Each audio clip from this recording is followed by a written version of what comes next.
Haha, we are live. Awesome. We're live here with let's see, let me get the chat comments in so I can know if anyone shows up. With Haze Anderson and Inky the Cat this time around. And yay. And we go way back, well, relatively speaking for me.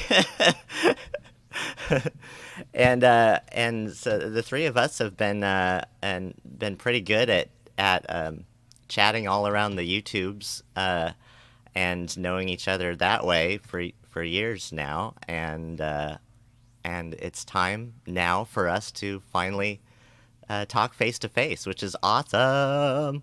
And yeah, and so we've had Hayes on the show for a few episodes here, and one thing I think that brings us together is this idea of, see, Inky, you're also very performance.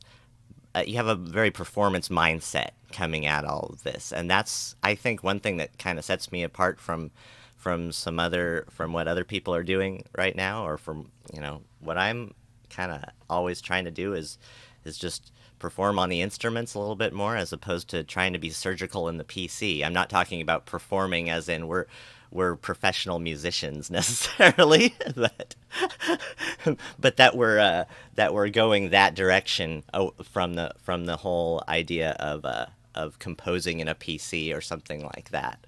But see, I noticed with you, Enki, you have gone through the gamut of trying out these things that are some things that are groovebox sort of things, and then some things that are like DAW in a box sort of things, right? And so you have a lot of experience and things that can be said, comparison wise, about like what have you settled more on liking to work with the best at the moment? Well, first of all, I'm going to say what a big honour it is to be here with my first ever 2 real subscribers. So so I had one person join, and there was no videos on my channel. I made this Volca keys and sequencing it with another sequencer, which it was an accident. But I thought, well, I haven't seen it, I'll put it up. And then Hayes joined, and then Hayes dared me to do Volca keys through a pedal, and then you joined, and that's how far we go back. I mean, that was brilliant. Workflow, it changes, doesn't it? So I've got the Akai Force here, and it is like a door in a box, but it's a bit, you lose the essence of jamming, and I think what we all share is that we're making it in the moment, mistakes and all.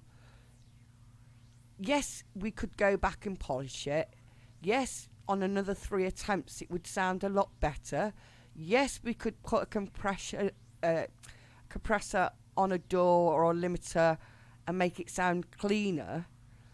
But I think we all believe that's a little bit,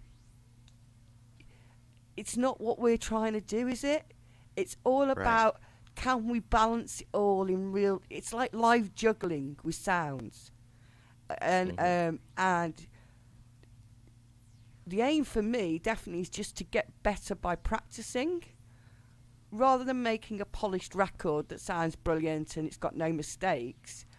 I want to get that perfect one take, even if it's just once, Yeah. I feel more confident in that environment for sure, of just like, if I can just, if I can like just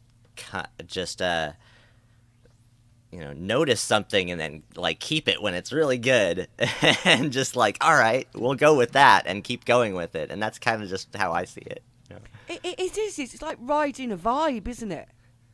Like you can turn the machines on, and within 15 seconds you'll know whether you're going to make a jam. Sometimes you turn everything on and then just turn everything off and go out the room. I do, but when you start, if you ever try and recreate it, it doesn't have that vibe. And I think quite a lot of us jammers feel like that. I know it's a bit silly not to rehearse it and make it a full track. But then, what am I trying to do here? Yeah, if I want to make a decent track, yes, obviously, but for me, it's just about the moment and trying to get as good as I can at that moment, you know? Yeah. I think that's what bonds us all here and always has done. Yeah, I think so. And I don't know, it's like even some artists that have gotten like huge making polished tracks or whatever, that I really like their earlier stuff, and there's just a different feel to it, where it was just an actual performance where they're not comping the solo so much to where it's like, oh yeah, I'm keeping the best one. It was the one that it was for the recording, and it's like, I think there's something really lost in that. Well, it's like when you go back to those older like songs back in the day where you've got a band in the studio and then someone went to the pub and wrote the lyrics on the back of a cigarette packet. It all kind of happened, didn't it? And when I went to university and studied music recently, and I could hear people doing 90s techno in their 20s, late 20s, and it was brilliant. It was brilliant musically wise, but it was missing something. It was so clean and so compressed and so lifeless. Yeah, and I'd like to think that's maybe that it's because it's a derivative of something else, and then then it's basically taking the elements and putting it back together. It's almost like from concentrate. It's like from concentrate juice. It's like it still tastes like orange juice. It tastes fine unless you then go over there and taste this orange juice that's not from concentrate. Then you're like, whoa. Yeah. Yeah. Yeah. For me, being there at the time, I felt the only thing I could put it down to was compression. Everything was compressed so much, and also sitting at door making a track that I can't play live. I'm not sure how far that's going to take me. Right. I'm not sure how much enjoyment I'm going to get out of that. And so that means kind of zero musical quality there. Right, if there's no fun and no vibe, there's my brain isn't going to make the music. It's me enjoying it and dancing and then doing actions I'm not even thinking about. I don't know why I'm twiddling this knob. I mean, we know what cut off and filter is, but I do things that I don't even know why I've done, and I'm like, that's great. That's the best thing when you don't feel in control. For me, anyway. Yeah, I think if you're not doing it for you, then it ends up just getting lost, and you kind of end up not doing it at all, pretty much. Well, Or doing, yeah. It becomes a job at that point. When you stop doing it for yourself, it's definitely becoming a job, and that's okay, too. But I mean, for me, I do it for myself, definitely. And because I want to hear this music, and I don't hear it necessarily now, so I figure, okay, well, I'm going to try to make it for myself. Well, back in the 90s, I took a few positions, like sound engineering positions, thinking that, great, I've got access to a studio, I'll make more music than I've ever made. But if you listen to punk all day, you don't really feel like making your own I don't know, less punk music. No. Not that I have anything, so everything I've ever done to make music, make money out of music, never worked out. And I learned 20 years ago that if you're thinking about making money, you're not actually in the right headspace to make the right music anyway. I don't believe they come from the same place. I think music is about you.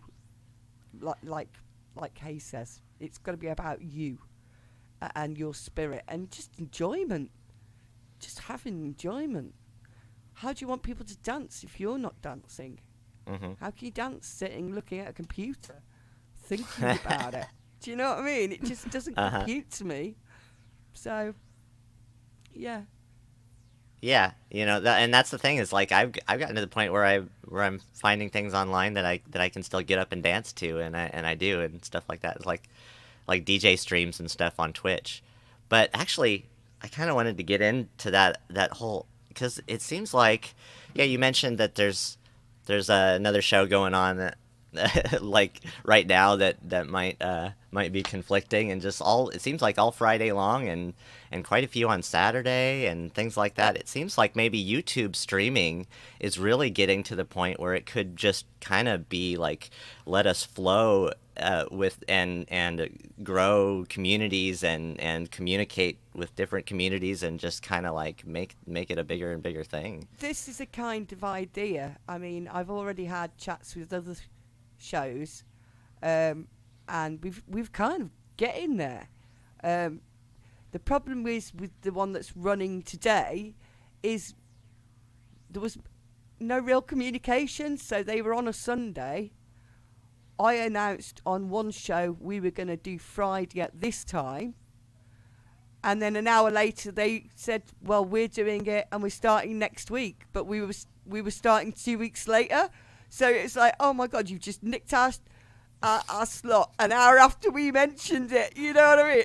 That's hilarious. Okay, we'll find another one. So we've got Saturdays, I think, now from 6 till 8, and then Corey Banks is on at 8, and yeah, we've all been discussing this. So I think it will be that. I think there'll be something on every night for us all to watch, hopefully. Yeah, it's very interesting. Yeah, and I don't mind that there's overlap in certain areas, but yeah, it would be best if we could all just kind of like latch on to each other in that way, just as kind of like a chain that keeps going. We don't have to watch TV anymore. Right. We never have to watch TV again. Just our friends chatting about stuff we like. I stopped watching TV in 1995. To be fair, Haze, I moved here 10 years ago, and it hasn't got TV aerial, so yeah. But, nice. So you guys, we have that in common too. I swore off TV for a good 15 years, around my 20s and stuff. But traveling around, it's easy to do that and to just live a different sort of life. But you do live a different sort of life when you aren't quite so TV oriented for all your free time, that sort of thing, and have all these shows that you have to watch. And I've been in those positions too, and it's just really different in a time like this for me. And I have like a game show or two that I like to watch. That's about it. And then so it's all just synth related stuff still, but I don't actually do as much of that either. I've kind of been out of touch, so I'm gonna have to rely on you and you guys to to help me reconnect with everybody. You always are there. You always like pop up. You have your little time away and then come back. We're used to that. People who know that, Yeah, I pretty much still always have some time. You were always really good at talking to the camera. I remember when I first saw you, I was like, how's this guy talking to the camera on his own? I was like, I'd never do that. What, people go on YouTube? People go on YouTube and appear. I mean, I was never going to be that person. And now look at us all, it's great. Awesome. Yeah, so I've got looks like a donation on Twitch of $100 or of £100 from STX Icon Socials. Thank you very much if that's real. The last one wasn't, so I'm not not Hey, the last one was for 5K, so if this one isn't real, at least they could do is, give a little bit more by not giving $1 million. anything. Yeah. But if that is real, that's awesome. The laugh. You're awesome. If you're real, you're awesome. Thanks. Yeah, if he really is awesome because Oh, that's really oh. generous. Oh, okay. It's a joke. Well, Okay, okay. at least it's a real person, and he said that, and not just a bot. That's awesome. Well, hey, thanks for hanging out nonetheless. Yeah, we appreciate the humour. And somebody also says, "This is your grandma speaking. You need to call me now." And yeah. So No. that's Twitch for you. Um, thanks for coming, anyone. Anyway, or everyone. Anyway, and I never mentioned that Mike is here. Mike Hydropneumatic. Hi, Mike. Thanks for coming. Yeah, and I've been watching what you've been saying and stuff like that. All about the squish. All about the squish is another person who's following. Okay, that's a name. I have a super squish. I'm all about the squish. That's the kind of sound that I like to put out. Here it is, the super squish. Probably can't see that though. Is that a compressor? Yeah, this is the compressor. Okay. Finally got all the parts in for it, so I'm hoping to build it this weekend. Yeah, I was gonna say we were just talking about that. I don't like to super squish anything, but I'm getting into the idea of after, like, if I'm gonna put out a track or something that's gonna be like a download or something like that, that I'll squish it a little bit, not like the kids do, like you're saying, but I am totally against that. You know, I wanted to comment on that if we got a second. Because I agree that it's about the compression, I think, and what that boils down to is the headroom. And I think that that's the problem, is the headroom. And in this particular case, it's all coming from, like, one source, being the computer. If you think about it, like, you know, what is the line out of all of that, of all of those virtual synths going through all those virtual mixers with all of those virtual effects on top of it? What is the actual, output of that? Right. How many outputs are there? Just one?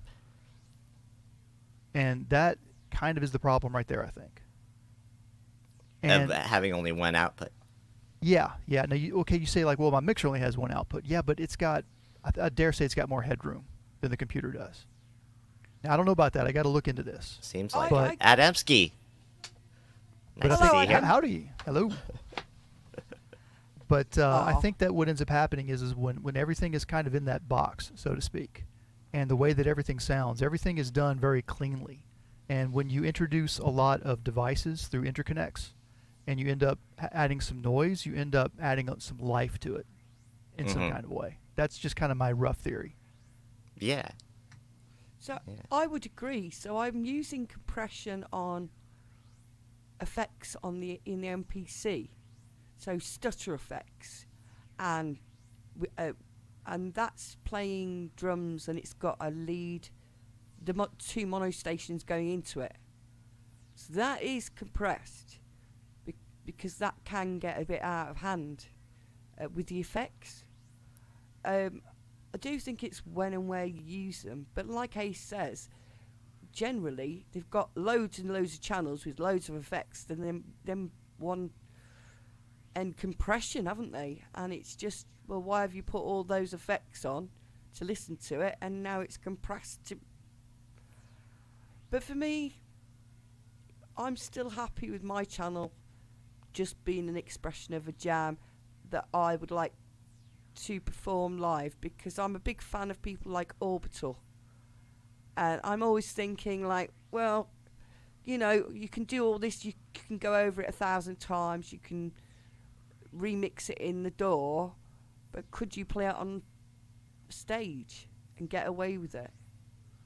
And that's kind of the goal, and the jamming is the idea is, but if I could do it jamming even better, do you know what I mean? That kind Yeah. of... And I'm hoping that's not just like an old people thing anymore, you know. What do you mean an old people thing? What'd you say? The idea of Basic? playing live somewhere, even if it's electronic music, like Kebu used to, you know, or still does, you know. No, I don't think it is. I just think a lot of people can't do it. I think since, DAWs became good, it's very hard to entertain people when you've got a computer and a push, because all that audience are going, well, I've got a computer and a push as well, you know. We'll and You would think it's- so. Yeah. I kind of see it like that's a bit idealistic, and I totally agree with you. And sadly, a lot of people, I just don't think they care. Like, it's like they don't really know what we're doing at all for the most part. But do you think And they even us, even we don't know what each other are doing to some degree. do you think that people can hear it? I mean, and I'm not saying people without Ableton and a push are not going to be good in a club. That's not what I'm saying. I'm saying visually, it's hard. Well, if you what I think is that I don't mean to cut you off. Sorry, but is that it's really about, for some reason, I don't know why, but it's really popular right now for the core of music to be very sad. Like if you really analyze pop music right now at its core, it's very sad music, and it's also very nursery rhyme music. But isn't that the problem, Haze? Aren't you comparing an underground system to pop music? I mean, if you think of a lot of the music you actually make, that wasn't popular in the day. That in the UK, if you went to listen to that, you had to go to an illegal rave. Think about Duran Duran. Think about later era Duran Duran, like before they took their break and did our Arcadia, whatever, and all that other stuff. That was very derivative music. It was very, but at the same, it wasn't, at the time I didn't like it at all. But when I listened back to it, like, wow, that music has a lot of energy. I mean, it was very artificial and plastic and kind of soulless, but at least it was optimistic. Like and I can listen to that, and I can, at the end of the song, I feel like, hey, I feel like I feel pumped up. Even though it's artificial and fake, if that makes any sense. So what I've learned is that, I think you're right. I mean, a lot of music, and pop music is always going to be kind of artificial and fake for the most part. That's the status quo where it starts from. Any sort of artistic impression that's added on top of that is a bonus, is the way I see it. But when it's fundamentally very sad music, and it just kind of makes your eyes just kind of do this, when you're like, yeah, I really want to be hopeful, but I can't. I just want to cry. That's how I hear modern music right now. Yeah, I don't know about you guys, but as far as the idea of having a sound myself and portraying myself as someone who has a sound, I realize that that's not really going to happen, because I'm kind of a project oriented sort of person, and I really change from every couple years to every couple of years. Like I was really into chiptune, years ago, like 4 or so years ago, and then it evolved to this, evolved to that, evolved to this, and right now you would almost say that I'm into, I'm into chill beats and stuff, and that's what the kind of sound that I am. But honestly, that's a particular project I'm doing right now, and I'm really ready to get out of it already, and I'm like almost done, and it's all about like, I'm going to make chill beats while sequencing everything from circuits. And that's all it is. And I'm like going to be really ready to get out of that and go to a completely different genre next. Like for the February RPM challenge and stuff like that. That's interesting. I'm looking forward to what you're going to be doing next. House. I want to, because I like house too. And I'm itching to do more of that. And I think I have more of an ability to do that well than these down tempo beats, because it takes kind of a lot of there's a lot of ideas there and a lot of detail about that sort of music, and man, my stuff is going to be rough at the moment trying that, but I'm trying it anyway. Well, anytime I try a genre, I usually end up failing, but as long as the end result is something I enjoy. But I haven't really tried to focus on, say 10 in a row kind of thing. I'm always just doing whatever just happens, if you see what I'm saying. Like a lot of time, I don't really reject a lot of ideas, so I end up going along with whether it's going to be good or not. That makes sense. We go with what we like in the moment and try to get that going on our devices. Yeah, I want to see if I can steer it in if I can take this and now move it into something that's going to be interesting to me. Yeah, I think that's how. There's 2 different ways to make music, isn't there? There's I'm going to think about this track. What is this track going to be? And I'm terrible at that. The only time I've done that, nobody liked it. So I don't do that. Same with me. Ditto. So now I just start with the drum beat and see what happens. Uh-huh. What is going to happen, you know? And if it happens, it gets recorded. So it's a... But I'm quite envious of those people who... So I've got good friends who go, I've thought of this idea, I'm going to make this, I'm going to make it in a DAW, and it's going to sound awesome. Like a proper, professional, brilliant, I'm jealous, that's what I want to make track. And I find it interesting that after a lot of discussions, it seems to be that you're either or. So you're either a jammer or a planner, really. Uh-huh. You know, I mean, I know my planning friends have tried jamming, and they're like, "Oh, it's quite hard," and I'm like, "No, it's natural," and I'm saying to them, "I could never do that," and they're going, "No, don't, it's easy," and we're like, so I think it is a particular skill, and if anyone's got both of them, I'm seriously jealous. You know. Uh-huh. Yeah, I'm trying to get more into like being a better musician right now, but I have to work on all three a lot. So, but so I noticed, speaking of genres, I noticed like you have a dedicated acid box now. That's pretty cool. Like that. Is that so? But do you still It's on find loan. yourself? It's Oh, on loan. okay. Yeah, on long-term loan. So I'm happy though. I was just gonna say, do you still find yourself going back to your other devices and other instruments to make the acid box, even though you have that, or is that just like the I have to best interject. way to work? What is this acid box you're talking about? Like the Behringer? The company that will not be Oh. named. Oh, okay. Yeah. Oh no, it I'm can be curious named as to what here. you think about it. Haze has one, or I have two, three. three. Yes. Three. Well, I don't blame you. I like the sound of that box, and no matter what I've got, it can't be replicated. It has a nice little... I'm not so big on the screaming acid. I mean, as a DJ in the 90s, I didn't really... You know, after the first couple of records, you're like, yeah, I'm over that. But it has a nice squelchy texture. I can't find that. It's not a bass. It's like a mid bass, isn't it? It's like a lead guitar or saxophone, is what I think. Yeah, I have a lead. I mean, that's and a I have a stretch. bass, and then this is kind of that middle bit that's in. You know, it's like the sprinkles on top of the cake. You know, the cake isn't it without it. They don't have to be the main show. I don't want it screaming in my face, you know, hundreds and thousands. I just want a little bit of flakiness on the top, or you know what I mean.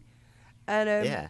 I know exactly what you mean. It's one thing I wanted to say to Mr. Basic last time was that I keep forgetting to tell to people is that when you're doing filter sweeps, and especially really resonant filter sweeps, like you can get really wild with the TB303 and good clones, and it doesn't blast your eardrums out. It's tame for being so wild, is what I love about it. Yeah.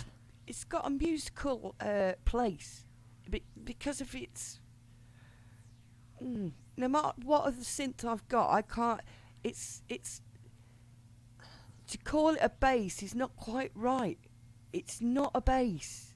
It's not like a monologue or a mono station with or a Pro 1. It hasn't got that bass frequency. It's like I say, it's more the like Pro 1 will blast my eardrums out for what it's worth. I got to be careful with that thing. yeah, I bet it's great. Yeah, right. It's power. Yeah, I'm looking forward to that Pro 8 actually. I might be tempted by that.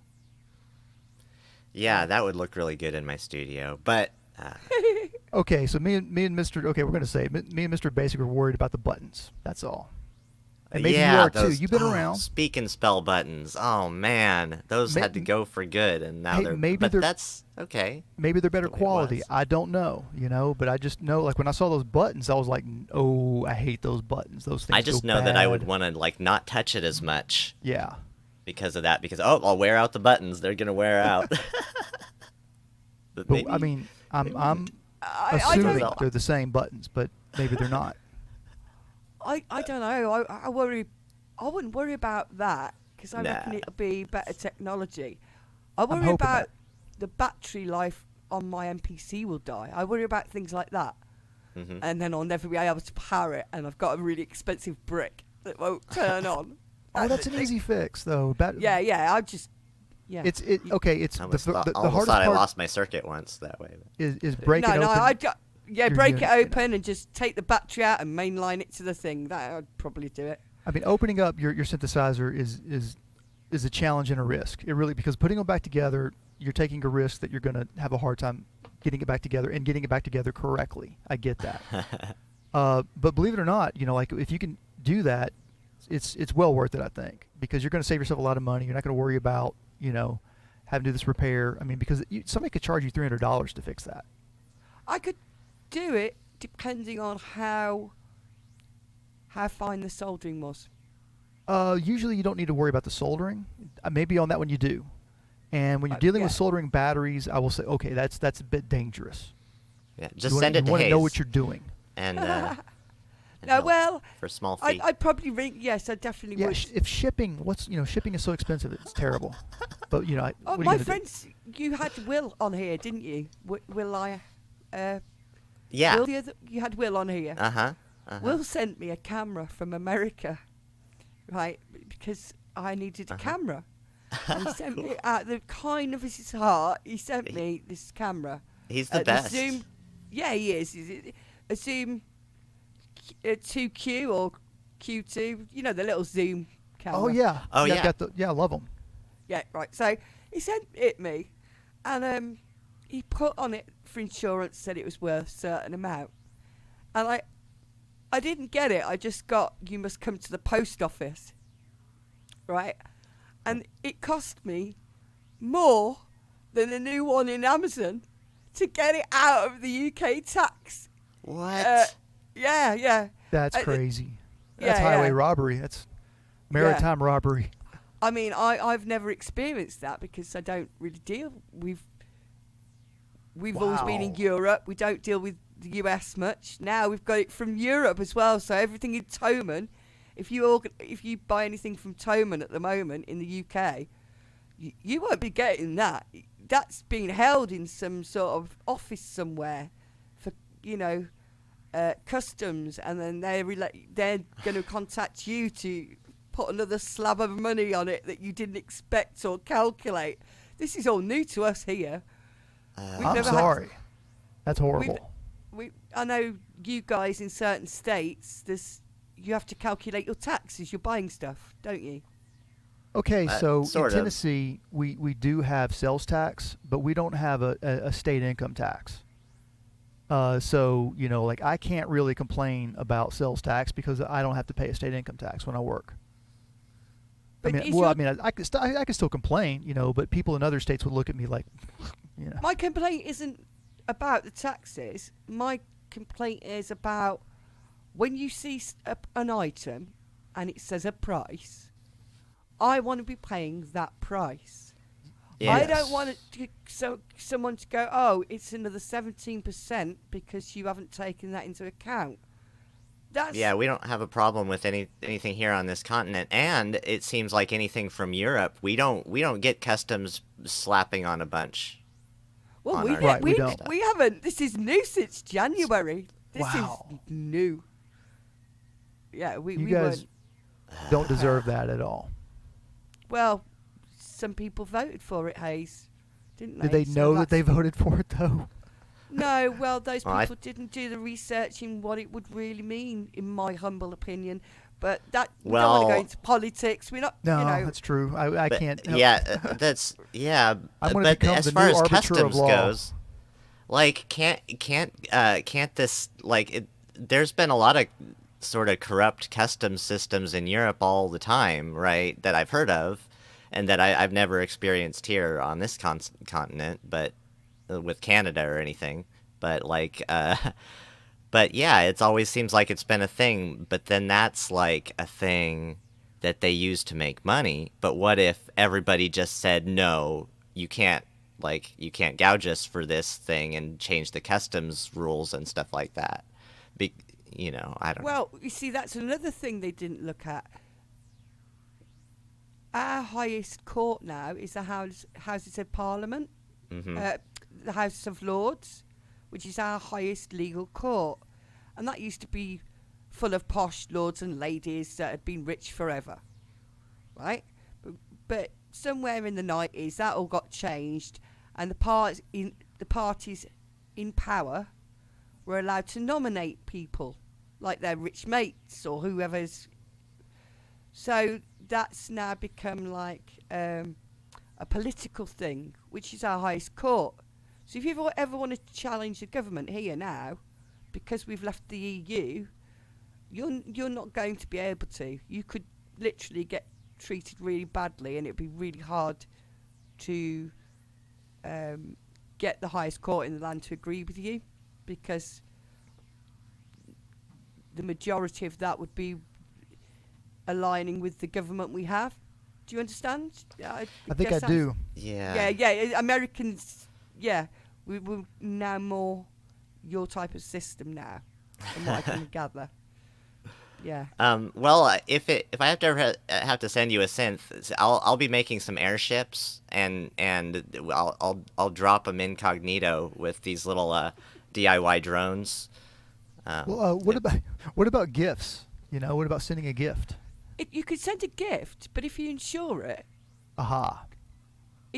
that's where Will went wrong. He said the value of this is this for insurance, because we didn't know. It wasn't his fault. He didn't value it as I was buying it. He said this is a gift, but it is worth this much in case it goes missing. Well, and then, go ahead. Yeah, and then they wanted a percent of how much it's worth, even though it's a gift. What I would do is I would pack it very well. Cheeky. Like double box it and make sure that that you can take the package and drop it a few times on the ground. Don't insure it. Definitely never put fragile on anything you ship. We didn't know this though, did we? I mean, no. But now we do. Now we do. Yeah. Now it's worth zero. It's a gift. Worth negative 10 pounds. Yeah. It's broken. It doesn't work. I am sending it to this guy to fix it. Right? That kind of. Maybe put perishable on it. Maybe not. I don't know. No, you can't put food in there. That's right. No, they'll start opening it up and going, this isn't chocolate. this is camera, We can't take a portion of this. Oh, no, that's it. That's it. Put wrap it in chocolate bars. There you go. Wrap it in chocolate bars, cigarettes, and silk hoses. Like World War II. Okay. That sounds like a great idea. But speaking of hot topics, I noticed you did a filter sweep video this month. Did you get a copyright, or anybody else who got copyright striked or anything like that? Yeah, quite a few people did. I didn't. I was Yeah, mine really was very. It was like a sort of a. It wasn't like a take down the video or anything. It was this won't be shown on these 4 countries. 2 of them were Sudan and North Korea. And I forgot what the other 2 were. I'm not being funny to anybody who lives in Africa, but I can't imagine them all being that into filter sweeps myself. I mean, but it's an odd thing, isn't it? I mean, it's just ridiculous. Yeah. Well, just to even be claiming a snippet of something like. In the not too distant past, we always were able to play a snip of something up to 30 seconds, in in whatever situations, and it was never going to be like an issue of, well, that person owns that. That person can philosophically own that in the first place. No, it's not the song. It's a part of the song. And now we've gotten like down further and further until it's like, if a couple seconds sound like something that somebody's ever played before, then it's going to be subject to this system. And it's just like, no, this is completely ridiculous the way it is now. My argument is there's only 12 notes, right? And there's only so many orders you can put them blooming in, right? And so what if you make a song that sounds like one made 15 years ago? The odds are it's going to sound like something. You know, if you haven't got vocals in it, then you're stuffed. Because there is only 12 notes and only so many ways to put them in. You know, and only so many instruments. I mean, we are getting more instruments, but the fact that somebody's got a claim on a filter sweep that sounds on somebody that isn't even the same filter or made by the same people, it's just ridiculous. I mean, you can all tell if a track's really being copied. You can you get this gut feeling. You go, oh, that sounds, yeah, you know, it's. But to claim some of these, like, big lawsuits we've seen recently, it's just 12 notes, guys. Some time signatures, and there's some ways to put them all together. It's not, you know. Yeah, I'm still just stuck on the point of music is it always was up until this last century, a thing that you play to put it out in the public and share. If you play something, you sing something, if somebody hears it, it's public. That's always the way it was. It was never a product because you sang something on a stage. And can you really say, any of us, say that we're not influenced by the music we've heard? I mean, I would say the music I love has made me. If I did kind of sound similar to them, it's not through intent. It's just through that I've listened to hours of worth, you know, weeks worth, years worth in some cases of their tracks. Mm-hmm. We all know if you're copying, but it's just got to a ridiculous stage, and it can't be that hard for YouTube to change its algorithm. Yeah, I at least want to just solve the issue of if we're playing our own stuff, then we shouldn't have any problems anymore. Well, we've had people being interviewed on a show playing their own tracks, but on a different show, but they're being interviewed and they're getting copyrighted, even though they're accredited. And you're like, well... And that's what I wanted to bring up, because in all of these instances, what I haven't done the research myself, is every time a copyright strike is brought up against one of these content creators, is it coming from the artist who they allegedly stole the melody or rhythm from? No, it's coming from the bigger companies. I mean, exactly. And a lot of them. I mean, sorry, yeah, a lot of the ones we've been getting are the Chemical Brothers, and they actually got in touch with Starsky Cars to say, look, dude, it's not us, it's just the record label. But it'd be great if more people like that could get on board and go, look, publicly, on a video. Wouldn't it? You know, wouldn't it be great if they would just dump the labels? I mean, everybody that's signed right now, unfortunately, is signed. You know? But it's like, hey, people, wake up. I'm sorry, the record labels are a monster. I think we should all dump record labels. I have a long time ago. Yeah.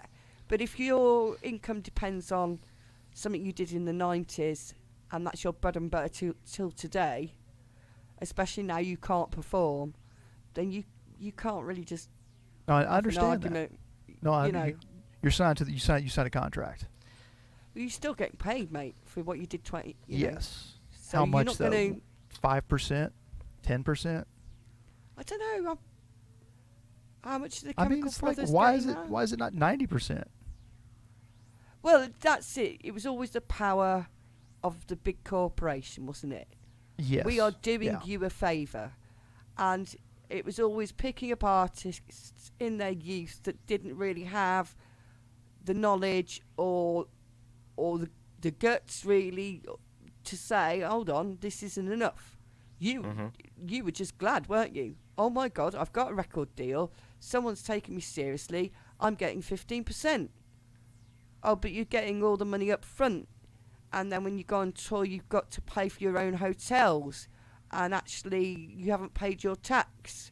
And actually, you're skint. Yeah? Now, we know these stories now. What was it TLC? Do you remember the group I do. TLC? They went on stage in public. They got an award. And they all went on stage and publicly said, I think, that we are skint. We have been absolutely screwed. And I think that's really when it kind of came to the forefront that they were literally standing on with this award saying we have got no money at all, to the point where, you know, and they were going into it, and it was just a bizarre scenario where they'd sold so many global records and were skint, not because they'd blown it, because they just weren't getting any. Yeah. I remember yeah, the Animals. That's just the way it worked. The Animals back in the day got signed to a number of bad managers. And Flo and Eddie, that's the reason why they're called Flo and Eddie. So much that I can't remember their real names. I just know them as Flo and Eddie. You know, that's the lead singer and the auxiliary guy from the Animals that played tambourine and just was like acting silly all the time. You know, they went on, Frank Zappa picked them up, and they were in the Mothers of Invention.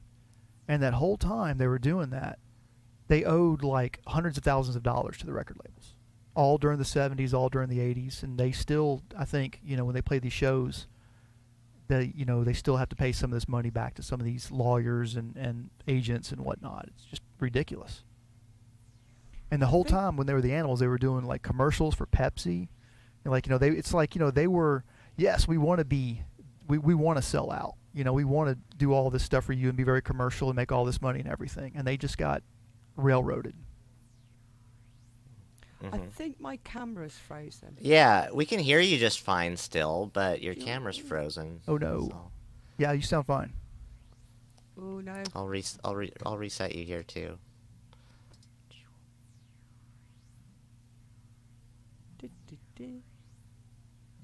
Hopefully that will work. But yeah, the recording industry, I got a quick joke. How do you make $1 million in the recording industry? Answer if you know. Answer if you know. No, but I could sense. Go on. Yeah, you start with 2 million. That's the best. Okay. Oh, sorry. College, I'm sorry. studying There we go. audio engineering. Like, our teachers the whole time were just kind of secretly telling us, get out of here. Go.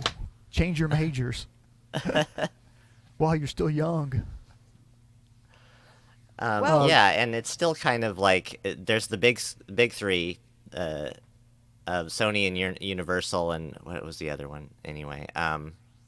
That it's pretty much them that we need to hold accountable, and all of the detection agencies, which there's about 5 of them out there. There's ACR Cloud and Symbol and some other ACR or something. And yeah, the thing is like they have to make their money, and they have to allow everybody to make their money that is copywriting their music, right? And have to have a system of doing that while there gets to be more and more billions of people on the earth. But at the same time, they're gonna have to. The detection agencies have to get better at false positives and not detecting things. So getting better, I think, for all of them. Hopefully, the competition will make them do that. The fact that there's more than just one of them, you know, will make them more accurate by detecting less, or not being so sensitive as to what they detect. But you know, that's just part of it. I think there's not enough gain for YouTube to put the money in at the moment, is there? They're not bothered. They're not not. really bothered They're about not. Well, they're I don't think technically they are. making a good amount of money off of it. I mean, when I look at YouTube, I have to think, that like, what we do and what a lot. I mean, some of these biggest channels that are like 100,000 viewers, they're not even, in the top 10% of YouTube. There's so much like, and what is the top 10% is so void in the opposite direction of anything that we're doing on this side whatsoever. That if we get any of those viewers like at all, I would say it's just a complete fluke. Just not to kid ourselves in terms of like what the audience is out there. And this could be like what I hate to say is what I'm saying is like, YouTube doesn't need us. Mm-hmm. That's kind of part of the problem. Yeah. They're being nice right now, and we're kind of using a free platform in that sense. I get all of that, and I appreciate it, But at the same time, we'll just go somewhere else. Mm-hmm. We'll find something. You have to have we that already mentality. are. Yeah.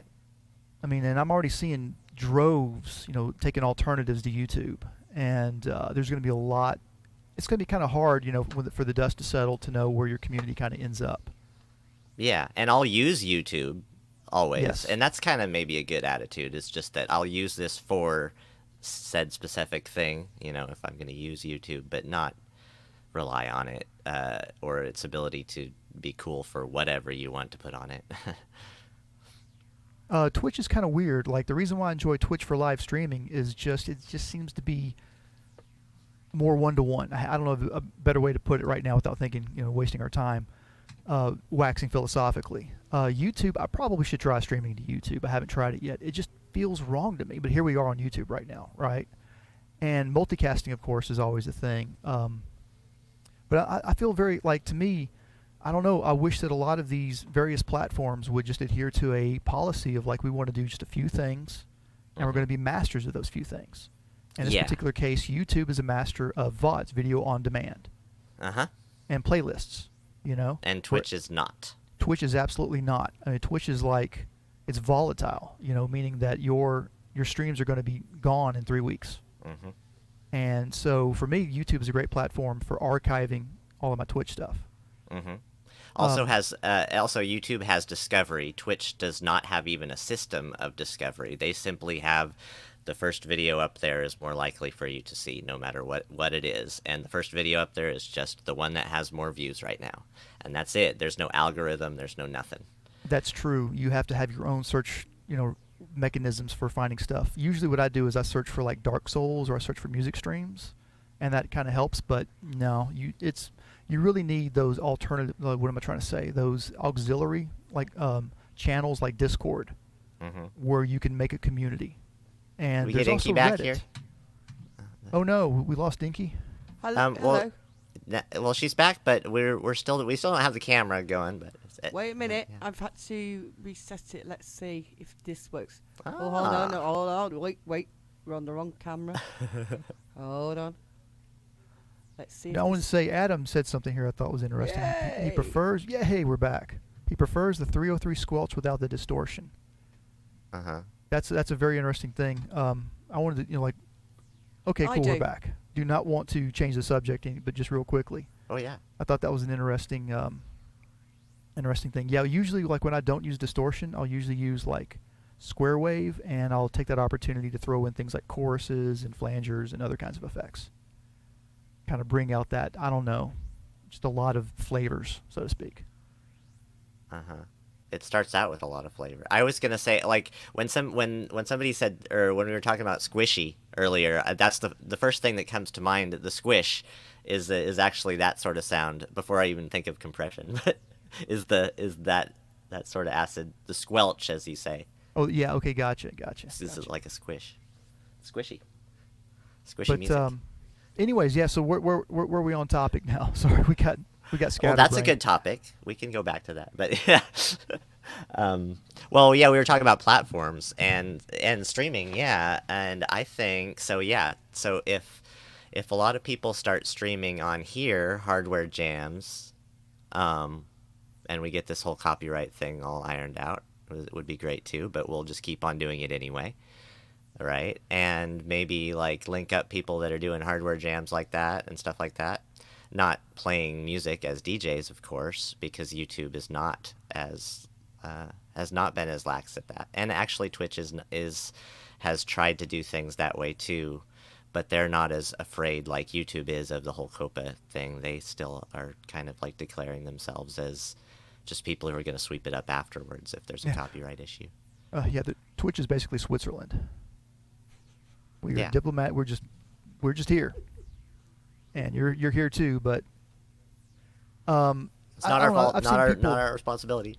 I think people are being braver on Twitch right now because of the fact that they are a little bit more volatile. Uh-huh. And perhaps with YouTube, like when you get a strike, you kind of lose your lose your channel. Can I ask, on Twitch, does it have to be live, or can it Yes. you just Uh-huh. yeah? Well, no, you can upload VODs actually, Ah. and you can replay, like do reruns. I've seen that before, but I don't think it's really popular. Like I don't think people really. Because nobody You know, watches VODs in the like their videos afterwards in the first place, unless they're already just going to your stream, seeing your Right. stream, and then seeing your extra videos. Yes. Yeah, because they'll always just show people who are live on the discovery aspect of Twitch. I have to say I don't get Discord. I mean, I did kind of like it, but a friend said to me the other day, and I totally agree, it's like joining in a 24-hour conversation that you're not sure what anybody's talking about or when it's going to end. And I mean, I'm quite addictive, you go on. When do you stop? When is it time to leave that party? So I've deleted Discord, I'm afraid. Yeah, that's what was the thing with me with Facebook, and that's why I got on YouTube and started doing things on YouTube, and it's just like, well, I want to be online in some way, but not on the social media like that, because it's just kind of overwhelming, and in the wrong ways for me, psychologically and emotionally and mentally it was. So I basically said no to Facebook forever again, and so basically you're the only person that I was gonna contact that way, because hey, it's the only thing you're doing, and that's cool. So I'll go back to my Facebook, leave it open for that reason. I don't really do Facebook, actually. So in the whole of my life, there's one picture of my child without a mention of her name, just because we were at the best fairground ever. So just one, and that's it. It's mainly other people's music I put on there, or if a band like Gorillaz have done a cool collaboration, they did one with Beck, I stuck that up there. I don't put my own stuff up there. It's very rare I put my own, because I know people who just put up their own stuff and it will go to every other Facebook site in the world. Yeah, and I was like, no, mate, no. I don't even post on like hardware jam sites. The only place I post my music is on YouTube, and I don't even promote it because it's just a jam. Mm-hmm. It's just me having fun, isn't it? Yeah. And one day when I get something that I want to promote, then I'll promote it. But until that day comes, I'll be quiet, thank you. You know what I mean? Except for the fact that there's just more. If there's going to be more and more streams on YouTube, there's going to be more and more chat rooms, and we're just going to have a sort of chat room thing going on in YouTube more and more, and I think that's good. I think there's only one reason why I'm on Facebook, and that's because of the S2400, the Island Instruments S2400. I'm just at the group, and that's when I get notified, when I'm going to get my device, and also checking in on the latest firmware updates and so forth. That's it. Yeah. Waiting is hard. I am waiting for something to have not shipped for 2 months now, and it's just like, all right, well, at least I know that I can keep a little chunk of money saved and be good that way. In the past, I haven't been so good at that. Oh no, you see, I'm terrible at that. So I had the Zoya pedal on order. And I had it on order, and they took the money, and I was really happy. Take the money. Don't give it back to me. And 3 times they kept giving it back to me, until the point I bought Digitone because I didn't want the money. And that pedal still didn't come out. If I'd have waited for that pedal to come out, that would have been spent on stupid little pizza or what, I don't know, rubbish, just rubbish, not in the studio. I mean, I would have gladly waited a year if they'd have just kept the money. Do you know what I mean? Mm-hmm. Well, so they were like unable to produce them last year or something when you purchased it, and they just were like, well, it was I pre-ordered it, didn't I? And, I see. Okay. I pre-ordered it, and they said it'll be out in April. And July came, wasn't out. August came, it wasn't out. It was quite late, that pedal. I think it was almost 9 months after it was due to be released. Wow. And in that 9 months, they'd sent me my money back 3 times. But that was before. That was like the 4th month. And you know what it's like when you've got bills coming in and out and stuff. That's your money. You've paid. It's come out of a different account. You've put it there, and they putting it back into your current account, and things are going out, and you're like, well, just keep the money for me. Yeah, life happens. And when that money's there, life happens. You're like, that money's not going to be there anymore. Yeah. Yeah. Well, I'd rather to find a way around it with no money than try and find the money later that I haven't got when I had it to buy the thing at the time I wanted to buy that they said I could buy. It's true. They can have the money even if the product's late, as far as I'm concerned. But yeah, that's why I own a Digitone, because I didn't want to spend the money. Well, do you think you're happier with the Digitone now?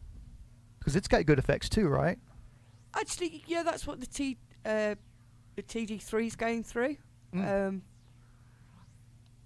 Yes, the geekiness wanted the Zoya, but I can't even handle the Digitone, really.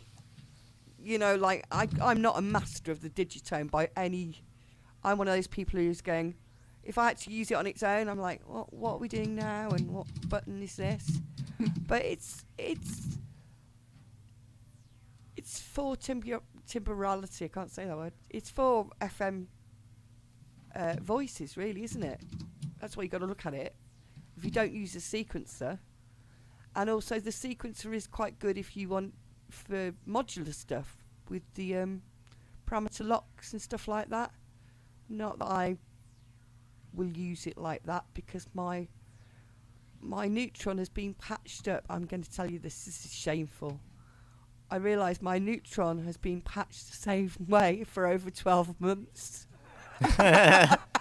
Hey, if you got a favorite. My System 1, It was the first one I found, really, that I liked. Oh, and that's good. And then I changed it a bit. Oh, yeah. And then I did it again, and it's never changed. So I can't get into modular. I'd be like, it'd be the world's most expensive art thingy that no one's allowed to touch. You know? I know exactly what you mean. Yeah, and that's sort of what I think lends itself going to the kind of jamming that we do. You know, not doing it through a DAW per se, because when you do it this way, when you do set up and you do get semi-modular or modular and those patches set up, I think the most important thing to do is to record that to a jam as soon as you can. Maybe do 3 takes. You know, even if you get that one take that you love, maybe do another take just for the heck of it, you know, safety take. And then, you know, have no shame in just tearing it all down. And in fact, that's what I do a lot of times when I set a lot of stuff up. As soon as I get that jam done, that refreshing feeling of just pulling out all of those patch cables, carefully, of course. You know, but just ripping it all out and just setting the clates clean and turning all the knobs back to some, you know, like nominal position. It is relief. It's like freedom. And you're ready to do the next jam. Or take a break, you know, either one. I do think it is that sense that once it's done, it's never going to be repeated. Right. I think that's the joy of it. So I'm like you, Haze. I like one take. If I'm not, sometimes it takes a bit to get into it. If it doesn't start well, you go, oh, that started badly. You know, and you go, that's, yeah. So you start again, and maybe you forget to record. But once you run into that jam's getting recorded and it's getting published, mistakes and all, and then it's gone, and you never have to worry about it again. You know, people like it, they like it, and if they don't, they don't. And then there's the afterlife for that jam. If you want to, now you can go like extreme DAW City and sample everything and recut it, and and go that route, like a completely sort of digital, sliced up route, if you will. And maybe use that as the basis for the next jam. Especially with modular, I know a lot of people are doing that. Making a modular track and recording it and then slicing it up. That makes sense. Yeah, that's what most people say. It seems like they say they do when I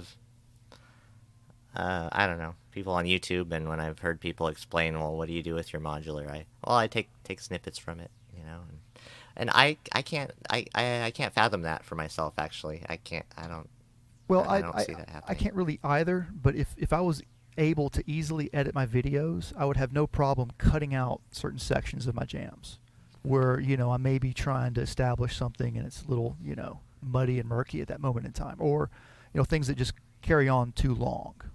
A lot of times I want to change something, and it may be time to change, but then hold on. I mean, so I put my jam.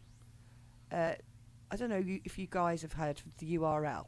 It's like for unsigned artists, and I put my jam in this week against people who have made proper tracks. The proper polished tracks.